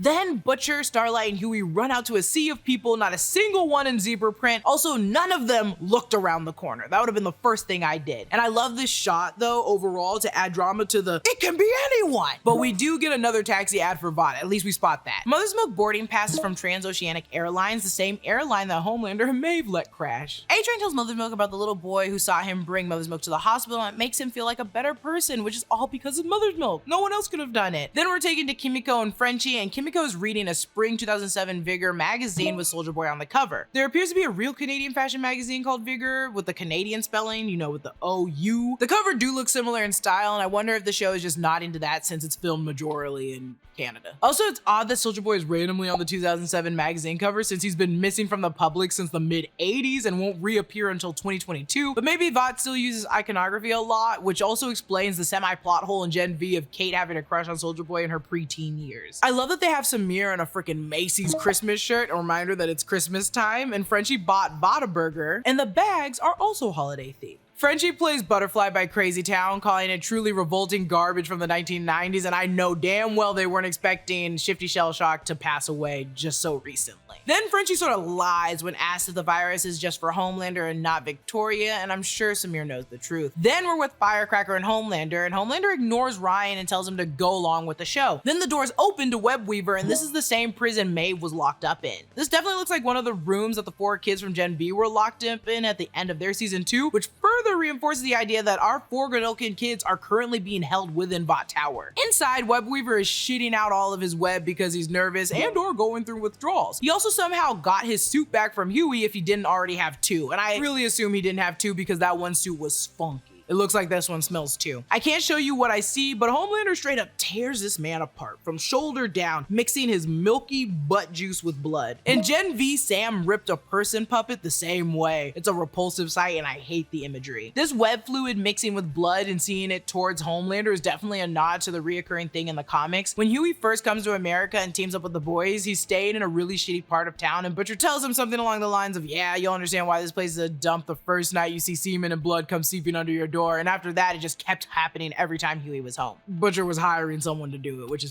disgusting. Firecracker is shook because she probably never saw someone get so brutally murdered up close like this. And please, I'm not a pervert, but her boobs definitely are getting bigger. And I know it's because she's taking that medicine too much. All that to please Homelander. Back with Frenchie and Kimiko, Frenchie says for Noel, I think. Noel is the French word for Christmas. Merry Christmas in French is Joyeux Noël. I assume Kimiko still doesn't have her phone after losing it at Tech Nights, but it's not needed because Frenchie speaks sign language, so she doesn't have to use images or books to speak to everyone again. We look into Kimiko's past and her night at the Shining Light. Frenchie said that she can't talk because she watched Shining Light kill her parents. This was the story that Frenchie heard from Kimiko's brother, Kenji. We learned the truth that Kimiko was forced to kill another girl without making a sound for fear of being killed by her captors. This whole thing kind of just reminds me of Black Widow's backstory, those girls fighting other girls, sleeping while handcuffed and all of that, but also it's so sad for Kimiko. And I actually really like her arc in the series, but I do need to see more of Shining Light. And I know it's a horrible organization, but like I want to see her kill more of them or just bring them to the forefront for the next season. Kimiko mentions looking into the mirror and hating what she sees, which makes me believe every time Homelander, Firecracker, or any Supe is looking in a mirror, they also hate themselves. There's just a great foreshadowing when looking into mirrors and having to look back at your own reflection and seeing who you are, and these Supes do it constantly. The Deep is eating his favorite snack from Guy Fieri's Flavor Town, the fried pickles he mentioned in episode 4, which means he's definitely coming back from debraining and banging Sage. Brandon wrote that.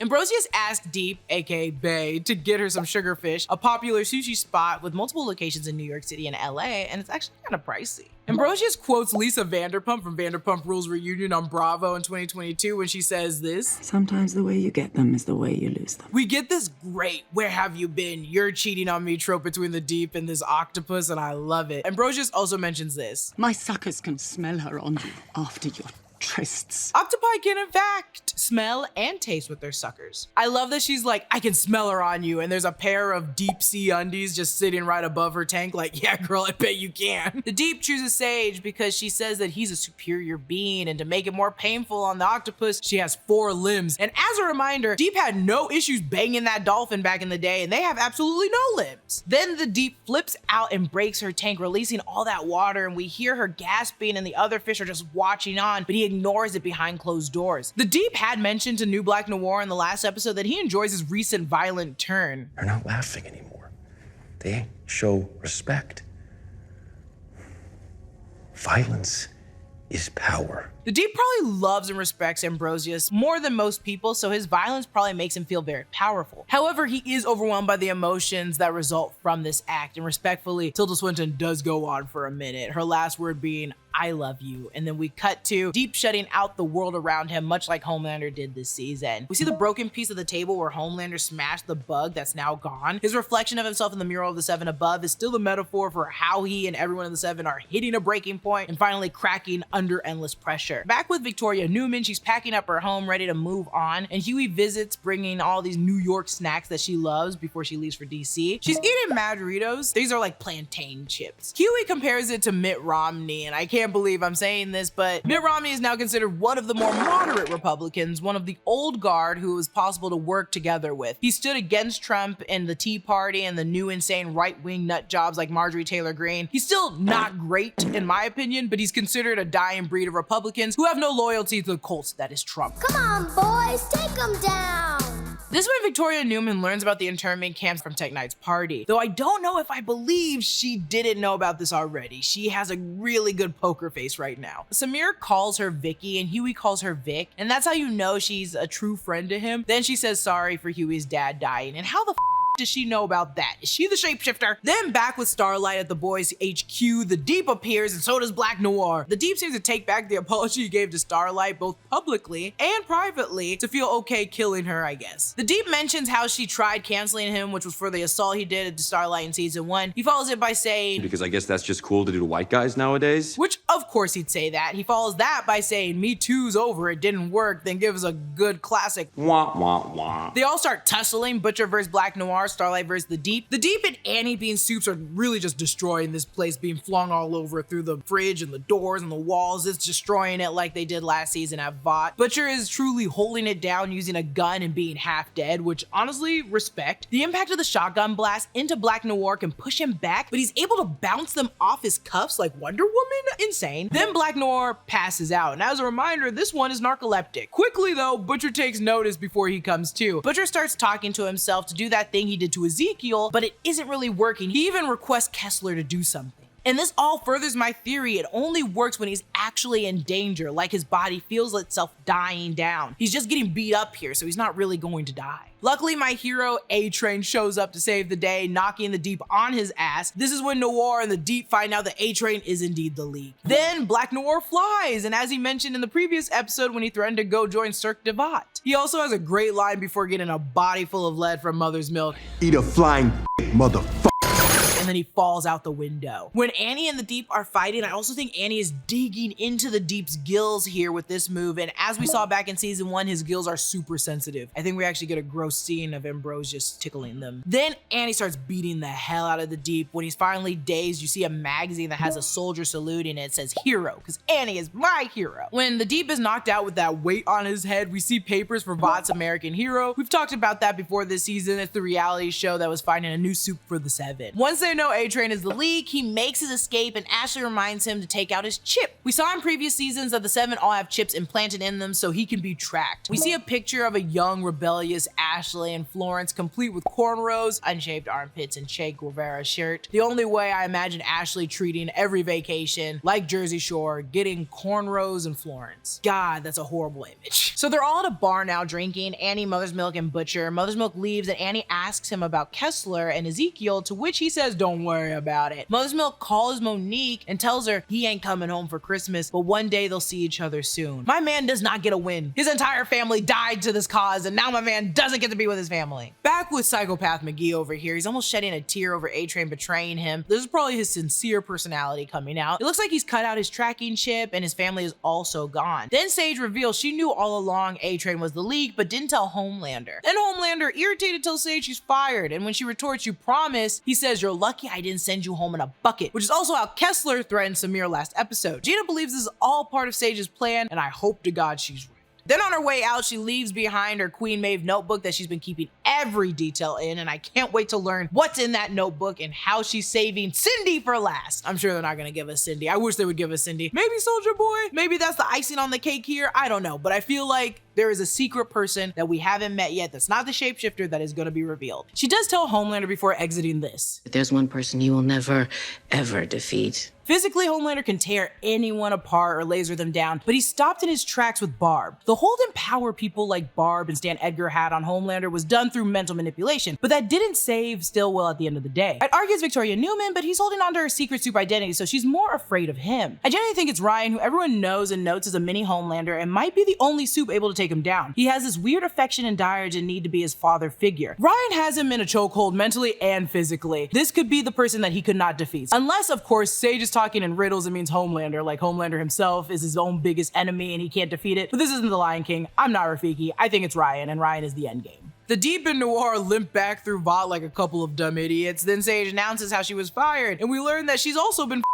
Black Noir, though she ain't lobotomizing herself to be with Black Noir, which is hilarious. Back with Kimiko and Frenchie, Samir shoots Kimiko with the virus, then hops off. The dude who got his own leg cut off, being responsible for someone else getting theirs cut off, is just some sweet poetic justice. Also, you gotta admire how quickly Frenchie springs into action here. I hate him and I love him at the same time. As I mentioned in one of my last breakdowns, Frenchie uses his belt like a tourniquet to stop the virus from spreading, but it's moving very quickly. Another bad 90s song plays during all of this, and it's Steal My Sunshine by Len. I hate this song. I don't think YouTube's gonna let me show you this at all, but Kimiko focuses on this cute bee as her leg is being chopped off. The bee says, "You're the bee's knees," and she's getting her leg cut off right above the knee. We saw her regrow her hand earlier this season. Frenchie also has the presence of mind to know to save the leg, which has the only existing virus in it. Back with Vought Kids' Christmas episode, Ryan listens to his voicemail from Homelander, who was blatantly just ignoring him. When we zoom out, we can see a lot more of the little New York City and a billboard with Jesus in big letters. We see the same deep puppet we saw from Gen V is also there. And then they start singing the song again, and there's clearly a lot of conspiracy, alt-right talking points in this song. We cut to Ashley in the Vought Studios television room where they're switching cameras, so this must be live. Then we cut to Butcher and Kessler getting drunk at a bar on Christmas. Then Ryan stops the scene and Ashley whispers to cut to commercial, and a reminder that all Supes have better hearing, but especially Ryan, who can hear that loud ass whisper Ashley's trying to hide. Ryan pleads to those watching not to hate their family, and this show is bad. He mentions his mom loving Terms of Endearment, a movie from 1983. Then Ryan leaves off camera and Butcher is just so proud. Now it's important to note that once he threw it in Kessler's face, he started breaking down, like his body started shutting down. So he's indeed in charge of when he lives and dies.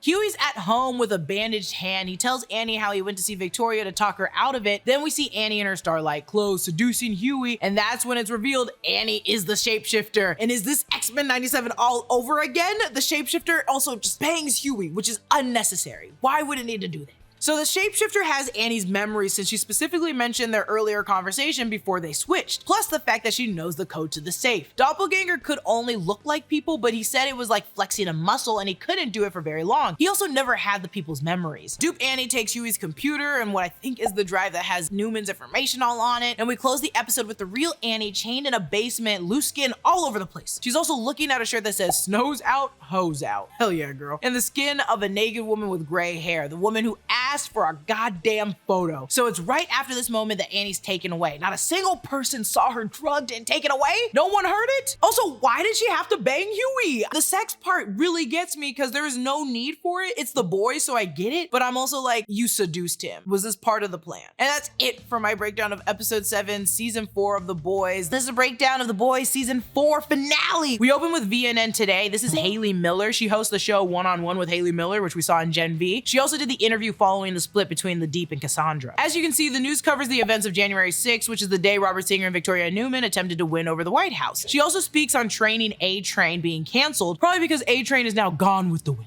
Adam Bork tweets using the hashtag release the Bork cut again in regards to the Dawn of the Seven movie. It's clearly a reference to the online campaign for DC to release the Snyder cut of the Justice League. And the icing on the cake, back in 2022, Zack Snyder even congratulated Adam Bork on Twitter for having his version of Dawn of the Seven finally released. The Vought Studios logo really has that Marvel Studios look. I also love that their logo is on the New York City rooftop water tank, a spoof of the famous studio water towers like the iconic Warner Brothers water tower where the Animaniacs still live to this day. Then we cut to VNN and an interview quick with Ashley where she talks about canceling the completely finished A-Train movie. We just realized we'd make more from the write-off. This is a knock on Warner Brothers for canceling movies like Batgirl and Coyote vs. Acme for tax purposes, despite the movies being nearly or completely finished, and we will never forgive you, Zaslav. And I like that we're actually comparing Homelander to Zaslav, two demons. I also like that the Chiron says that Vought is VNN's most trusted company 2018. So even though VNN is owned by Vought, Vought has only won VNN's most trusted company award once in 2018. It's a very Vought thing to do, but I don't like it. Then we get the PSA, the All Lives Matter PSA, and this is mimicking the I Take Responsibility campaign that was done in partnership with the NAACP. This happened in June of 2020 in response to Black Lives Matter movement and featured a ton of celebrities. It was like Sarah Paulson, Aaron Paul, I think Stanley Tucci was in there, Julianne Moore, Kristen Bell, Kesha. It was a disaster and a half. And I like that instead of Soup Lives Matter, they're now doing hashtag All Lives Matter. And this wasn't as bad as this one. Imagine there's no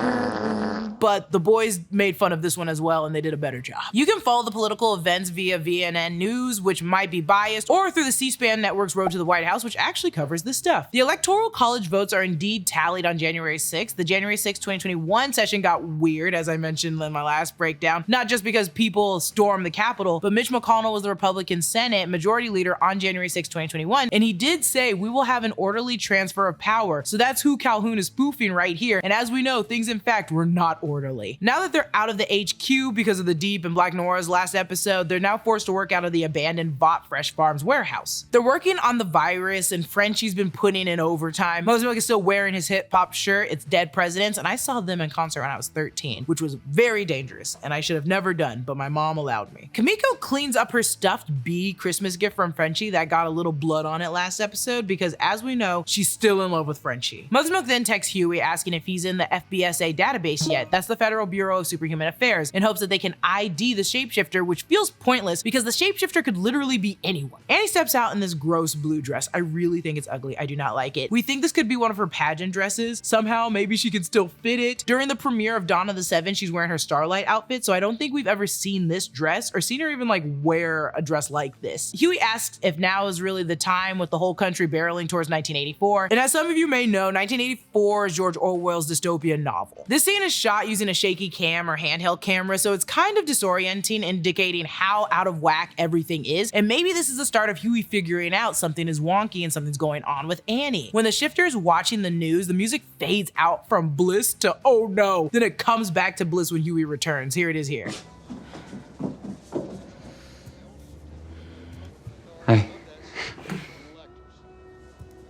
The shifter accesses one of Annie's memories to propose to Huey, something we later learn the shifter enjoys doing to see the person's reaction. Huey has the ring his mother gave him back in episode 5, and in the comics, Huey and Starlight do eventually get married and they move to Scotland together, but that was after a whole lot of bad crap went down. Whether we see that, we don't know, as there's only one season left, but there's potential for it to end with them in the final season getting married and just going off into the sunset. It's also common for some high-functioning sociopaths like Shapeshifter to actually learn to become more charming and magnetic by studying human behavior. And it's been said that they enjoy studying human emotions and behavior. The shifter says later that they're sociopaths, so maybe this proposal is all part of just studying that behavior. Huey's wearing a Led Zeppelin shirt. It's specifically commemorating Led Zeppelin's concert at Madison Square Garden on February 7th, 1975, an iconic performance by the band and one of their best recorded live shows. After banging, fake Annie's ring finger starts peeling away, and we later learn it's because the shapeshifter can only last so long in their body of choice. They must refresh. Huey notices how fast Annie grabs her keys. He'll use this and other clues to figure out later that she is in fact the shapeshifter. Last we saw Butcher, he had passed out at the bar, but now he's in the hospital, and Kessler is back to bugging him. Hilariously, the nurse gives Butcher his low blood pressure reading and then immediately quickly gets the f out of there because he doesn't want to deal with this grumpy, foul-mouthed British dude getting snarky with him all the time. He mentions Singer being as good as dead and Homelander basically winning, and the Supes plan is to kill Singer and the boys' plan is to take out Victoria, so right now nothing is going according to anybody. Kessler calls Butcher's affliction super cancer.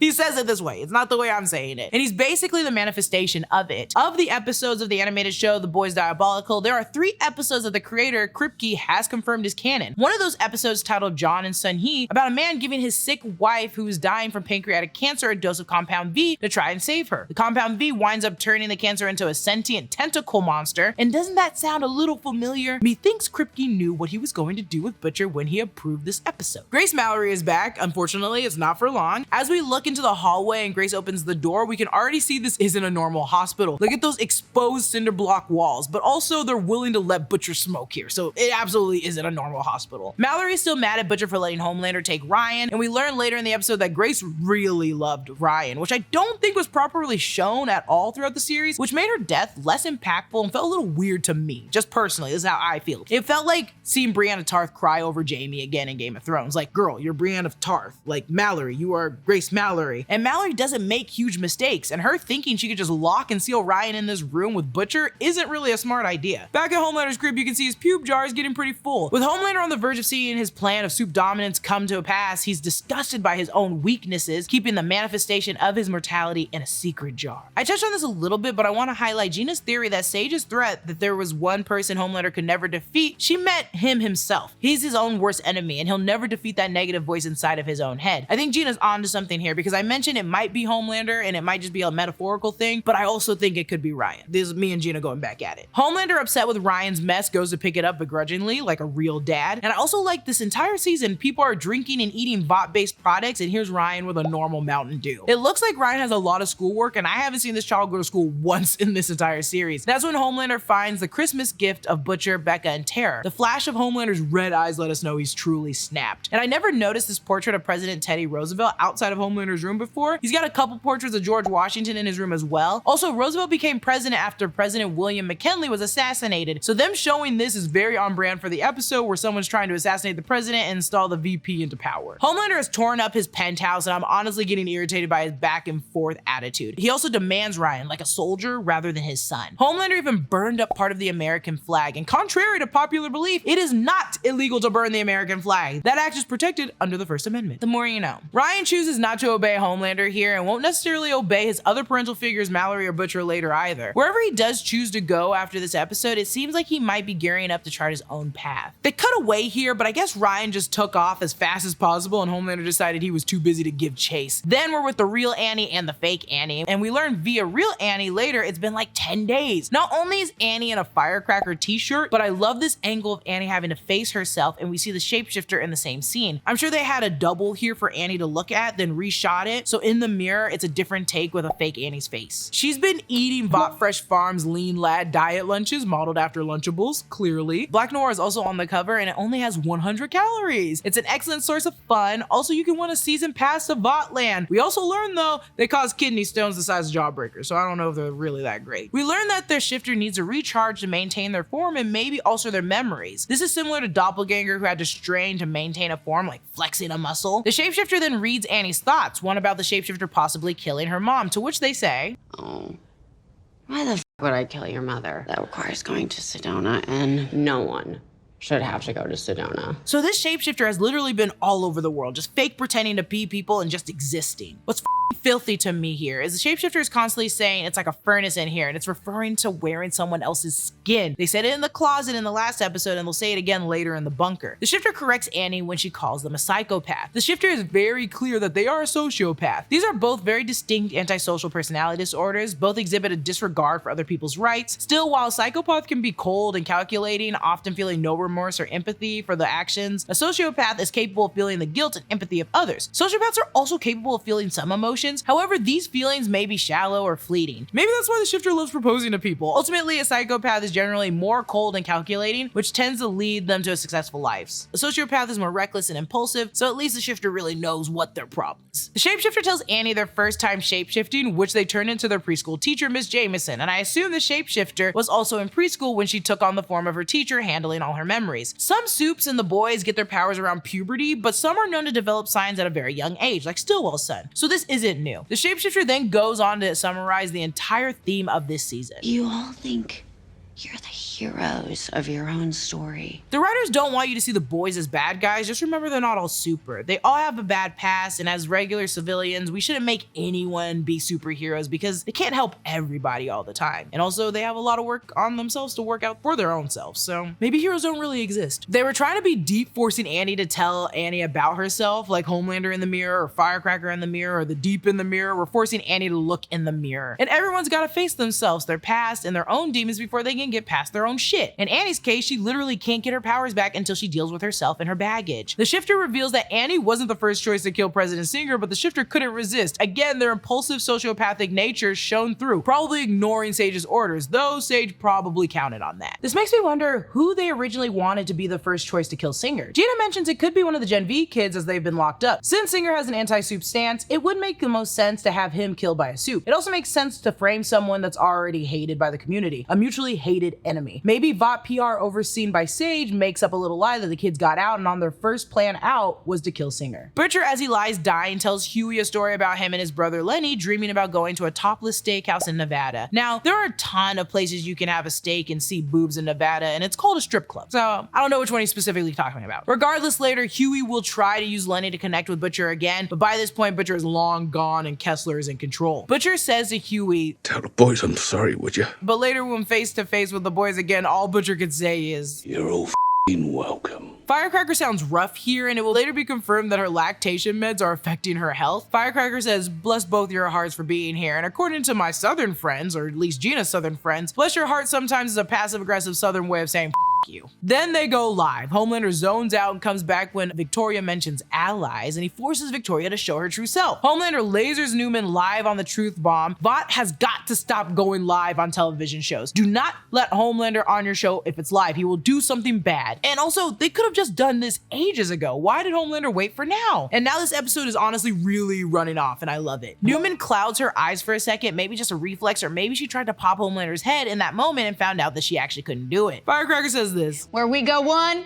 we go Vought, y'all." This is a take on the QAnon rallying cry, where we go one, we go all, which is actually a line from the 1966 movie White Squall that's misattributed to President Kennedy. So like Tech Knight's party, Homelander is an idiot and Victoria Newman is smart, and he thinks this is so easy he'll become president and everyone knows she's a soup, which is even better. Homelander even calls her Vicky, which only her friends call her, and it's kind of hilarious that he does this. She's like shaking her head, no, this will not work, you're a fucking dumbass. I kind of like their beef right now. You can see it in Newman's non-closed eyes here. Homelander is off the plan, Sage is gone, her secret is out, and now Homelander is ready to rewrite the Constitution when Newman brings up Article 2, which grants powers to impeach the president, vice president, and all civil officers of the United States. She knows she's got to get out of here. So now everyone's panicking. We get an NNC news crawl that says Victoria Newman revealed as super abled on VNN Live. Speaker Calhoun closes election certification despite calls for recount. American public awaits statements from President Singer, and Congress rally in bipartisan support for VP Newman's impeachment. Ooh, everyone hates her. The protest footage can be seen in Dallas, Los Angeles, New York City, and Detroit. The news anchor is Nika Elliott, who plays a reporter in loads of things. She's also been a broadcaster in Canada for CTV, CP24 News, and the Weather Network. So we learned that Huey had all information on Victoria, including her ties to Stan Edgar, that the freaking shapeshifter deleted in the last episode. So they have no virus, no evidence, no nothing. We're back with Kimiko, who's just standing here, so I guess her leg has grown back fully by now. We get Singer now clowning like we didn't already know that he already knew that Victoria was a soup. Back with Butcher and Mallory, Ryan arrives, and their plan is to get Ryan to stay here and help, but voluntarily. Butcher doesn't want to force him to do this. Connect 4 is on the table next to Butcher, and Ryan offers to play, and we should remember that Ryan used to play Connect 4 in happier times. Ryan hesitates to stay with Grace and Butcher, worried that Homelander would find them, but Grace seems to have a plan to keep him safe. Butcher stops Grace from telling Ryan that Homelander raped his mom, and Butcher doesn't want him to know that. The Deep secretly holds a copy of his poetry as he remembers the trauma of murdering his love, Ambrosius. This is a reminder that the Deep has severed his emotional attachments and is now truly unstable. Butcher reminds Ryan that his mom made him promise to keep Ryan safe, but that memory also comes to Ryan remembering that his actions against Stormfront probably also contributed to his mom's death as well. Butcher quickly says that this wasn't his fault, but it's also a dangerous pattern with Ryan. Whether intentional or not, he has hurt people around him and will soon do the same to Grace Mallory. Homelander can guess by the taste of Firecracker's milk that she's been eating cilantro, and it's clearly a gross game that they've been playing. Ugh, I hated this scene. The Deep says to Homelander, "Oh, Captain, my Captain," which is the same thing Tech Knight said to Homelander at the party in episode 6. Now, Deep wasn't invited to that party, so I don't know where he picked up this little line of poetry. Maybe he was feeling poetic after reading his own material, or maybe he just happened to watch Dead Poets Society, or maybe he heard about Tech Knight saying it at the party and wanted to seem cool. So Homelander says this: People will panic,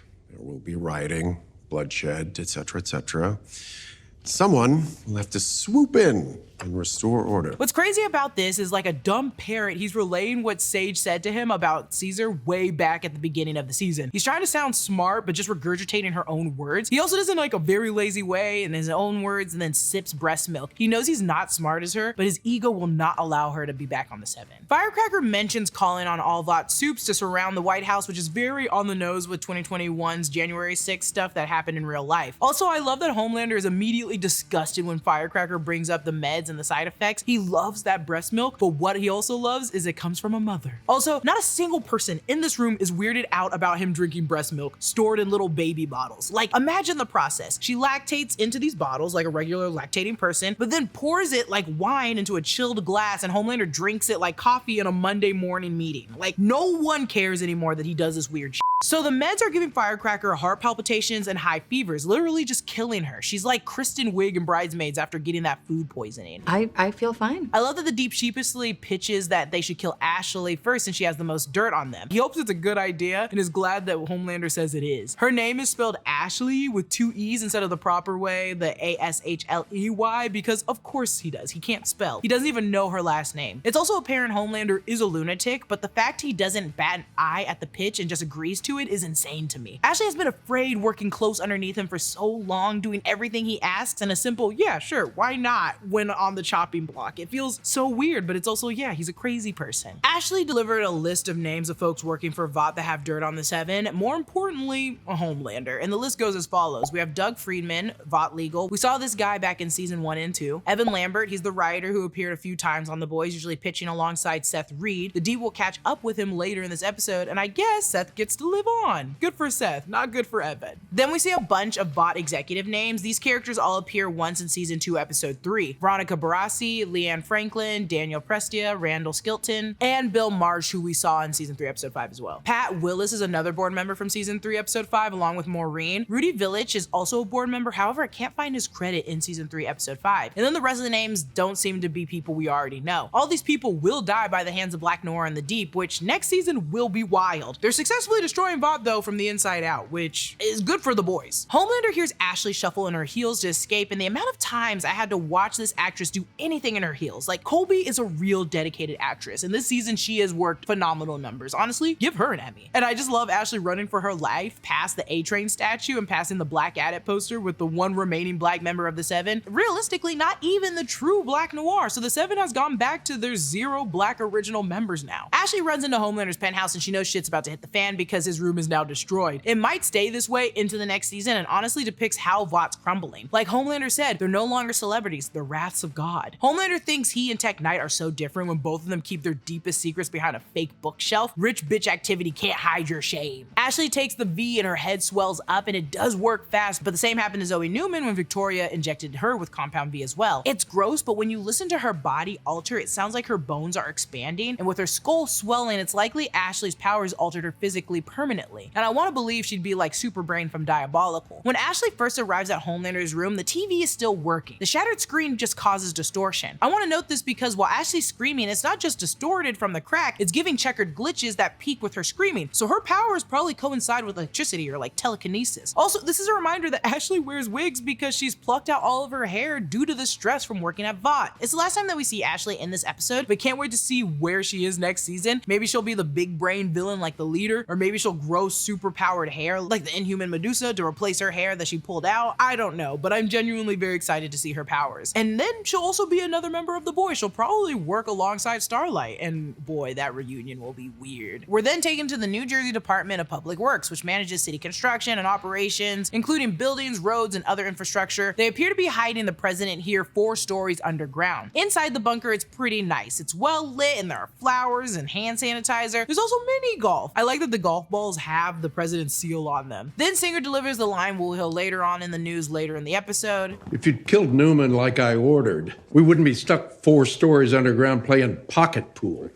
Idiot. Based on where the shifter Annie is standing just before the line is said, and the fact that they cut to her as Singer says the line, means she recorded it, likely leaked it out when she went to go get water moments later. Singer also says idiot. This was Jim Beaver's catchphrase as Bobby Singer on Supernatural. It's what he called Sam and Dean constantly, and the fans have been waiting for this one. And balls was his other catchphrase, and he delivers it here just like how he delivered it in Supernatural.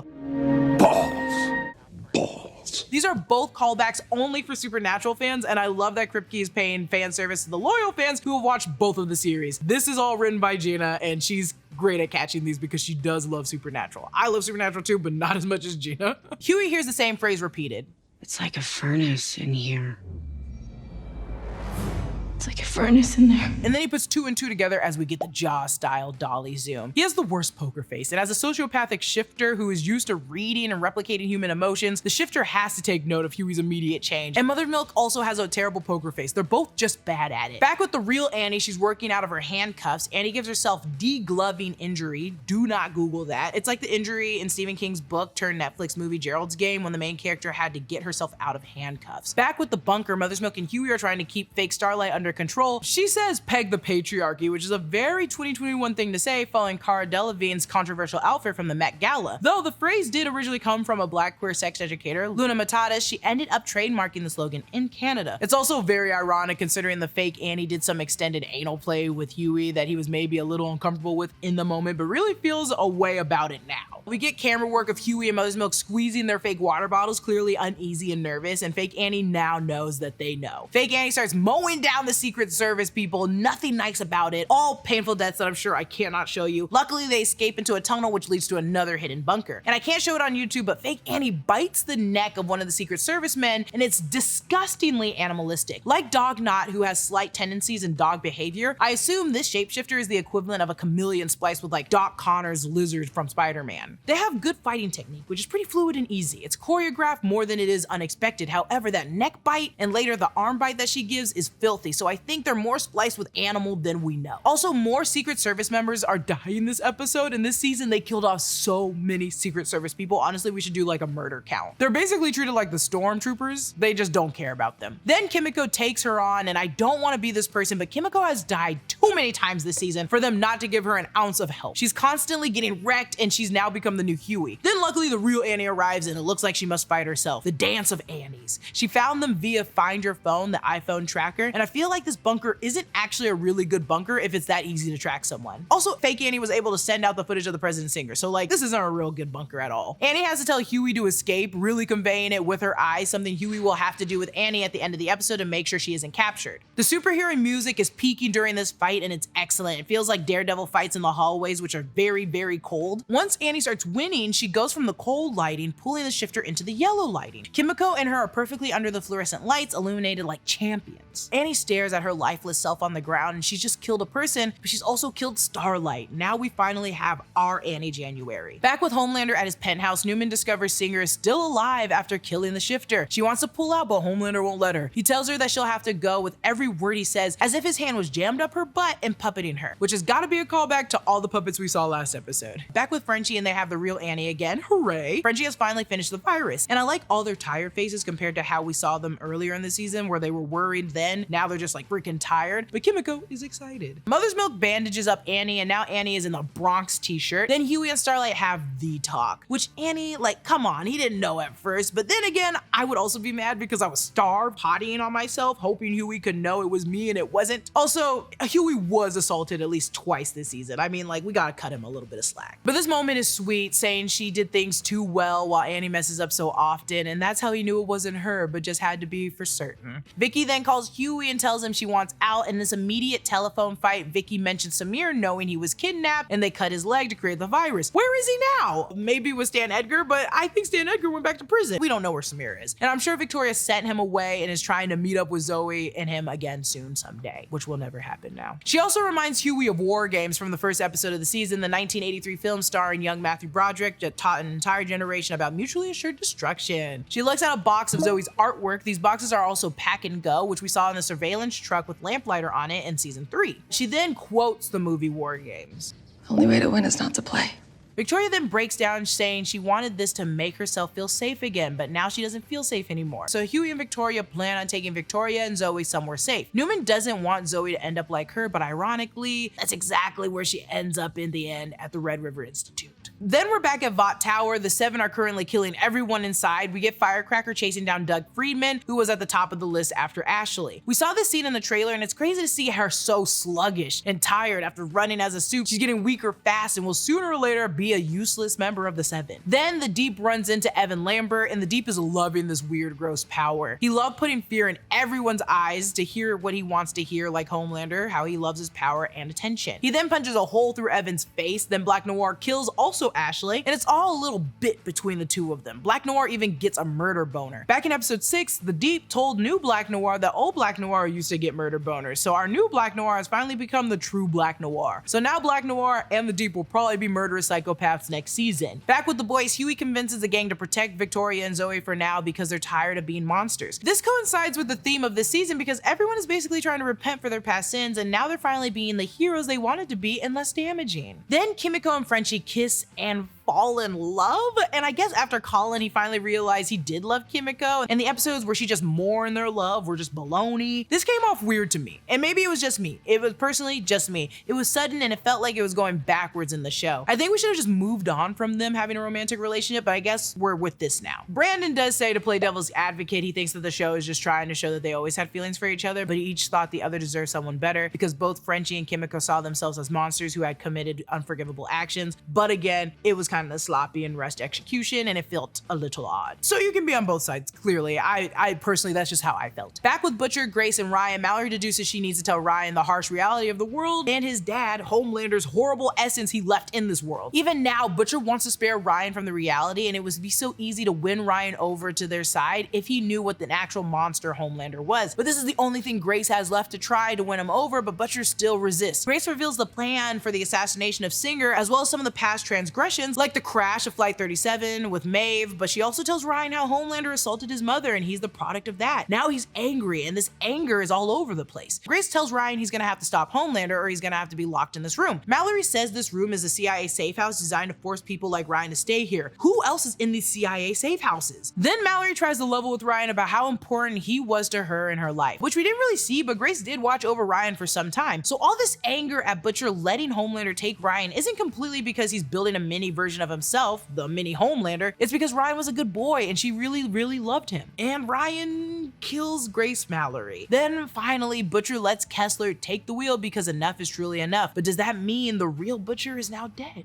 Back at the Vought warehouse, Newman arrives with the Secret Service and Zoe, and I love this way that Zoe and Kimiko look at each other because in the first episode, she ripped off Kimiko's arm. Then Butcher arrives looking great. He looks fresh. It's clearly not him right now. His eyes look kind of black. He pushes Huey out of the way and out comes the tentacles! Just like we saw with the rabbit, his tentacles resemble the old twisted tree limbs. They look like they have piercing thorns or blades on them. He's basically like Venom. He even channels a different character when he's using his Venom powers, sort of like Venom and Eddie did at the beginning. He then rips Newman completely in half, covering her eyes so her powers won't work. Luckily, the Kessler Butcher knows only to hurt Newman as the original plan was, so the next step is to take out Homelander. It looks like Butcher has the same tentacle-like power as the woman from Diabolical. Kripke did mention in an interview with EW that V-juiced cancer, however, was much more aggressive than Butcher's, so we haven't really seen the worst of it yet. So is Victoria Newman dead? I assume so, as her eyes are now sort of lifeless and powerless. Kimiko has the ability to regenerate, and so does Victoria Newman, as we saw in Gen V after she split her hand open. However, we don't know to what degree, so she could randomly appear in a healing tank next season, but I think it's best to keep her dead. She might have been a little too frigid in my opinion,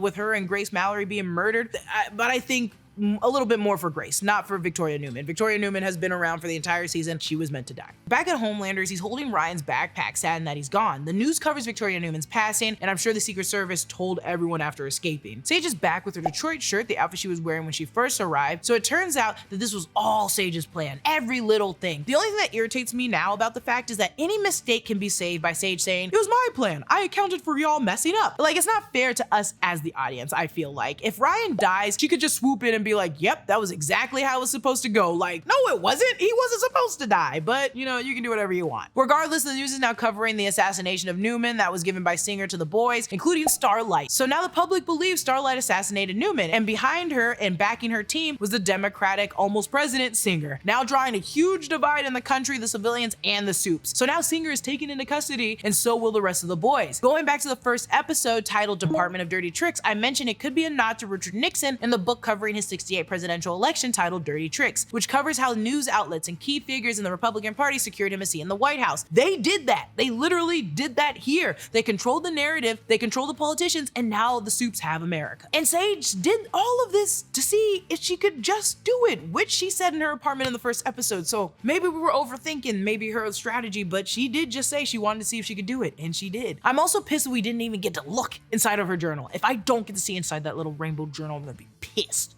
Then they play Nirvana's Heart-Shaped Box. This is a great song, and Kurt Cobain mentioned he wrote the chorus during a sad time where he felt the media perceived him in a wrong way. Right now, the media is recognizing the boys as villains when they've been trying to help and save everyone this entire time. The new President Calhoun declares martial law and deputizes Vought Supes to lead the charge. Now Homelander is pushing the narrative that the deep state Starlighters murdered Newman. The gang all hug goodbye, exchanging passports that I'm sure are fake, and everyone goes their separate ways. Homelander now decrees we're in a new age of superheroes and they're hunting down the Starlighters. That's when we get cameos from a lot of old Supes. Not only Kate and Sam stopping Kimiko and Frenchie. Frenchie looks at a ship that says this, which is where Huey spent most of his life in the comics in Scotland. Mother's Milk gets a rude awakening from Love Sausage, which I'm sure I cannot show you, his best old friend. We love Love Sausage. Then Starlight and Huey are stopped by Cindy, who I mentioned last episode. We have not seen Cindy since season 2 at Sage Grove. She's the telekinetic Supe who made people explode. She's basically Magneto. Also, they kept her her in the same clothes. A piece of me believes they forced her into this because Love Sausage isn't a good soup either. In the comics, Love Sausage was actually working with the boys, so we'll see if this guy eventually teams up with them or they just change his character completely. This is all narrated over by Firecracker on the Truth Bomb podcast. As she mentions children sleeping peacefully knowing Starlight is gone, we watch Newman's child Zoe unfortunately wind up at the Red River Institute just like she did. And where the hell is Samir when you need him? So with Homelander's guidance, every team of cops or authorities will be accompanied by Supes. This is such a bad idea. And an even crazier reveal, Kimiko finally speaks, screaming no at Frenchie being separated and taken away from her. In the comics, she spoke one line, which was, "I hate mean people." She was actually selectively mute in the comics instead of the show where it's psychological. All the boys were shocked when she spoke that one line in the comics though. Starlight shoots up into the sky flying away. Her powers are back with a vengeance, almost like they've upgraded. So now Starlight and Butcher are the only free ones and Butcher is on his way to murder some Supes. We close with Butcher driving into the darkness of winter. This is also very supernaturally. A ton of these episodes ended with Sam and Dean, the character played by Jensen Ackles, aka Soldier Boy, and sometimes John, the character played by Jeffrey Dean Morgan, driving away into the night while music plays. Birds flee behind him. You can see them at the bottom left of the screen. When I was a child, my mom would always say, if you see a bunch of birds fly away from one area, you probably shouldn't go there. And I'm assuming that in that area, the goons sent to capture Butcher failed and were murdered, and he's back on his way to kill Homelander. And then when you think the episode is over, Calhoun reveals to Homelander that Soldier Boy is still alive, and Calhoun just found out about it, and this was just a kept secret underneath Homelander's nose. Homelander walked into this room looking pretty smug, but as soon as he sees Soldier Boy, his own face reflected in the glass, we see doubt and anxiety creep across Homelander's face again before we cut to black. Even though his plan worked, he's still a mess. Now, is Soldier Boy the one that can stop Homelander, the one that Sage was referring to? I don't think so, because Homelander didn't even know Soldier Boy was still alive, and Sage implied Homelander knew who that one person was. Could it be Butcher, Ryan, Barbara, who left alive in the Red Room? I guess we'll have to wait and see. And that was our complete breakdown of season 4 of The Boys. With Soldier Boy's reveal in the post-credit scene, Eric Kripke confirmed that Jensen Ackles will have a significant role in the 5th and final season of The Boys, but that's not the last we'll see of the character. Kripke also revealed at Comic-Con that he's been working on a prequel series called Vought Rising, like I mentioned. The show is set in the world of The Boys in the 1950s and will feature Jensen Ackles as Soldier Boy and the return of Aya Cash, who was last seen as Stormfront, playing her original hero, Liberty. The series will follow the beginnings of Vought Corporation, and Kripke described the style of the show as LA Confidential with superheroes. We also have a second season of Gen V to look forward to, with the show returning to Godolkin University following the dramatic events of season 1, as well as everything that just happened in season 4 of The Boys. We do know that the Deep will have a larger role in Gen V season 2, which is expected to release sometime in 2025. Comment down below with your favorite moments from The Boys season 4 or your favorite moments overall or in Gen V. I just want to know them. Follow me at Lulu_Clemons. Subscribe to all 3 channels on the new Rockstars network for breakdowns and news coverage of everything you love. Thanks for watching the compilation. It was so long. Bye.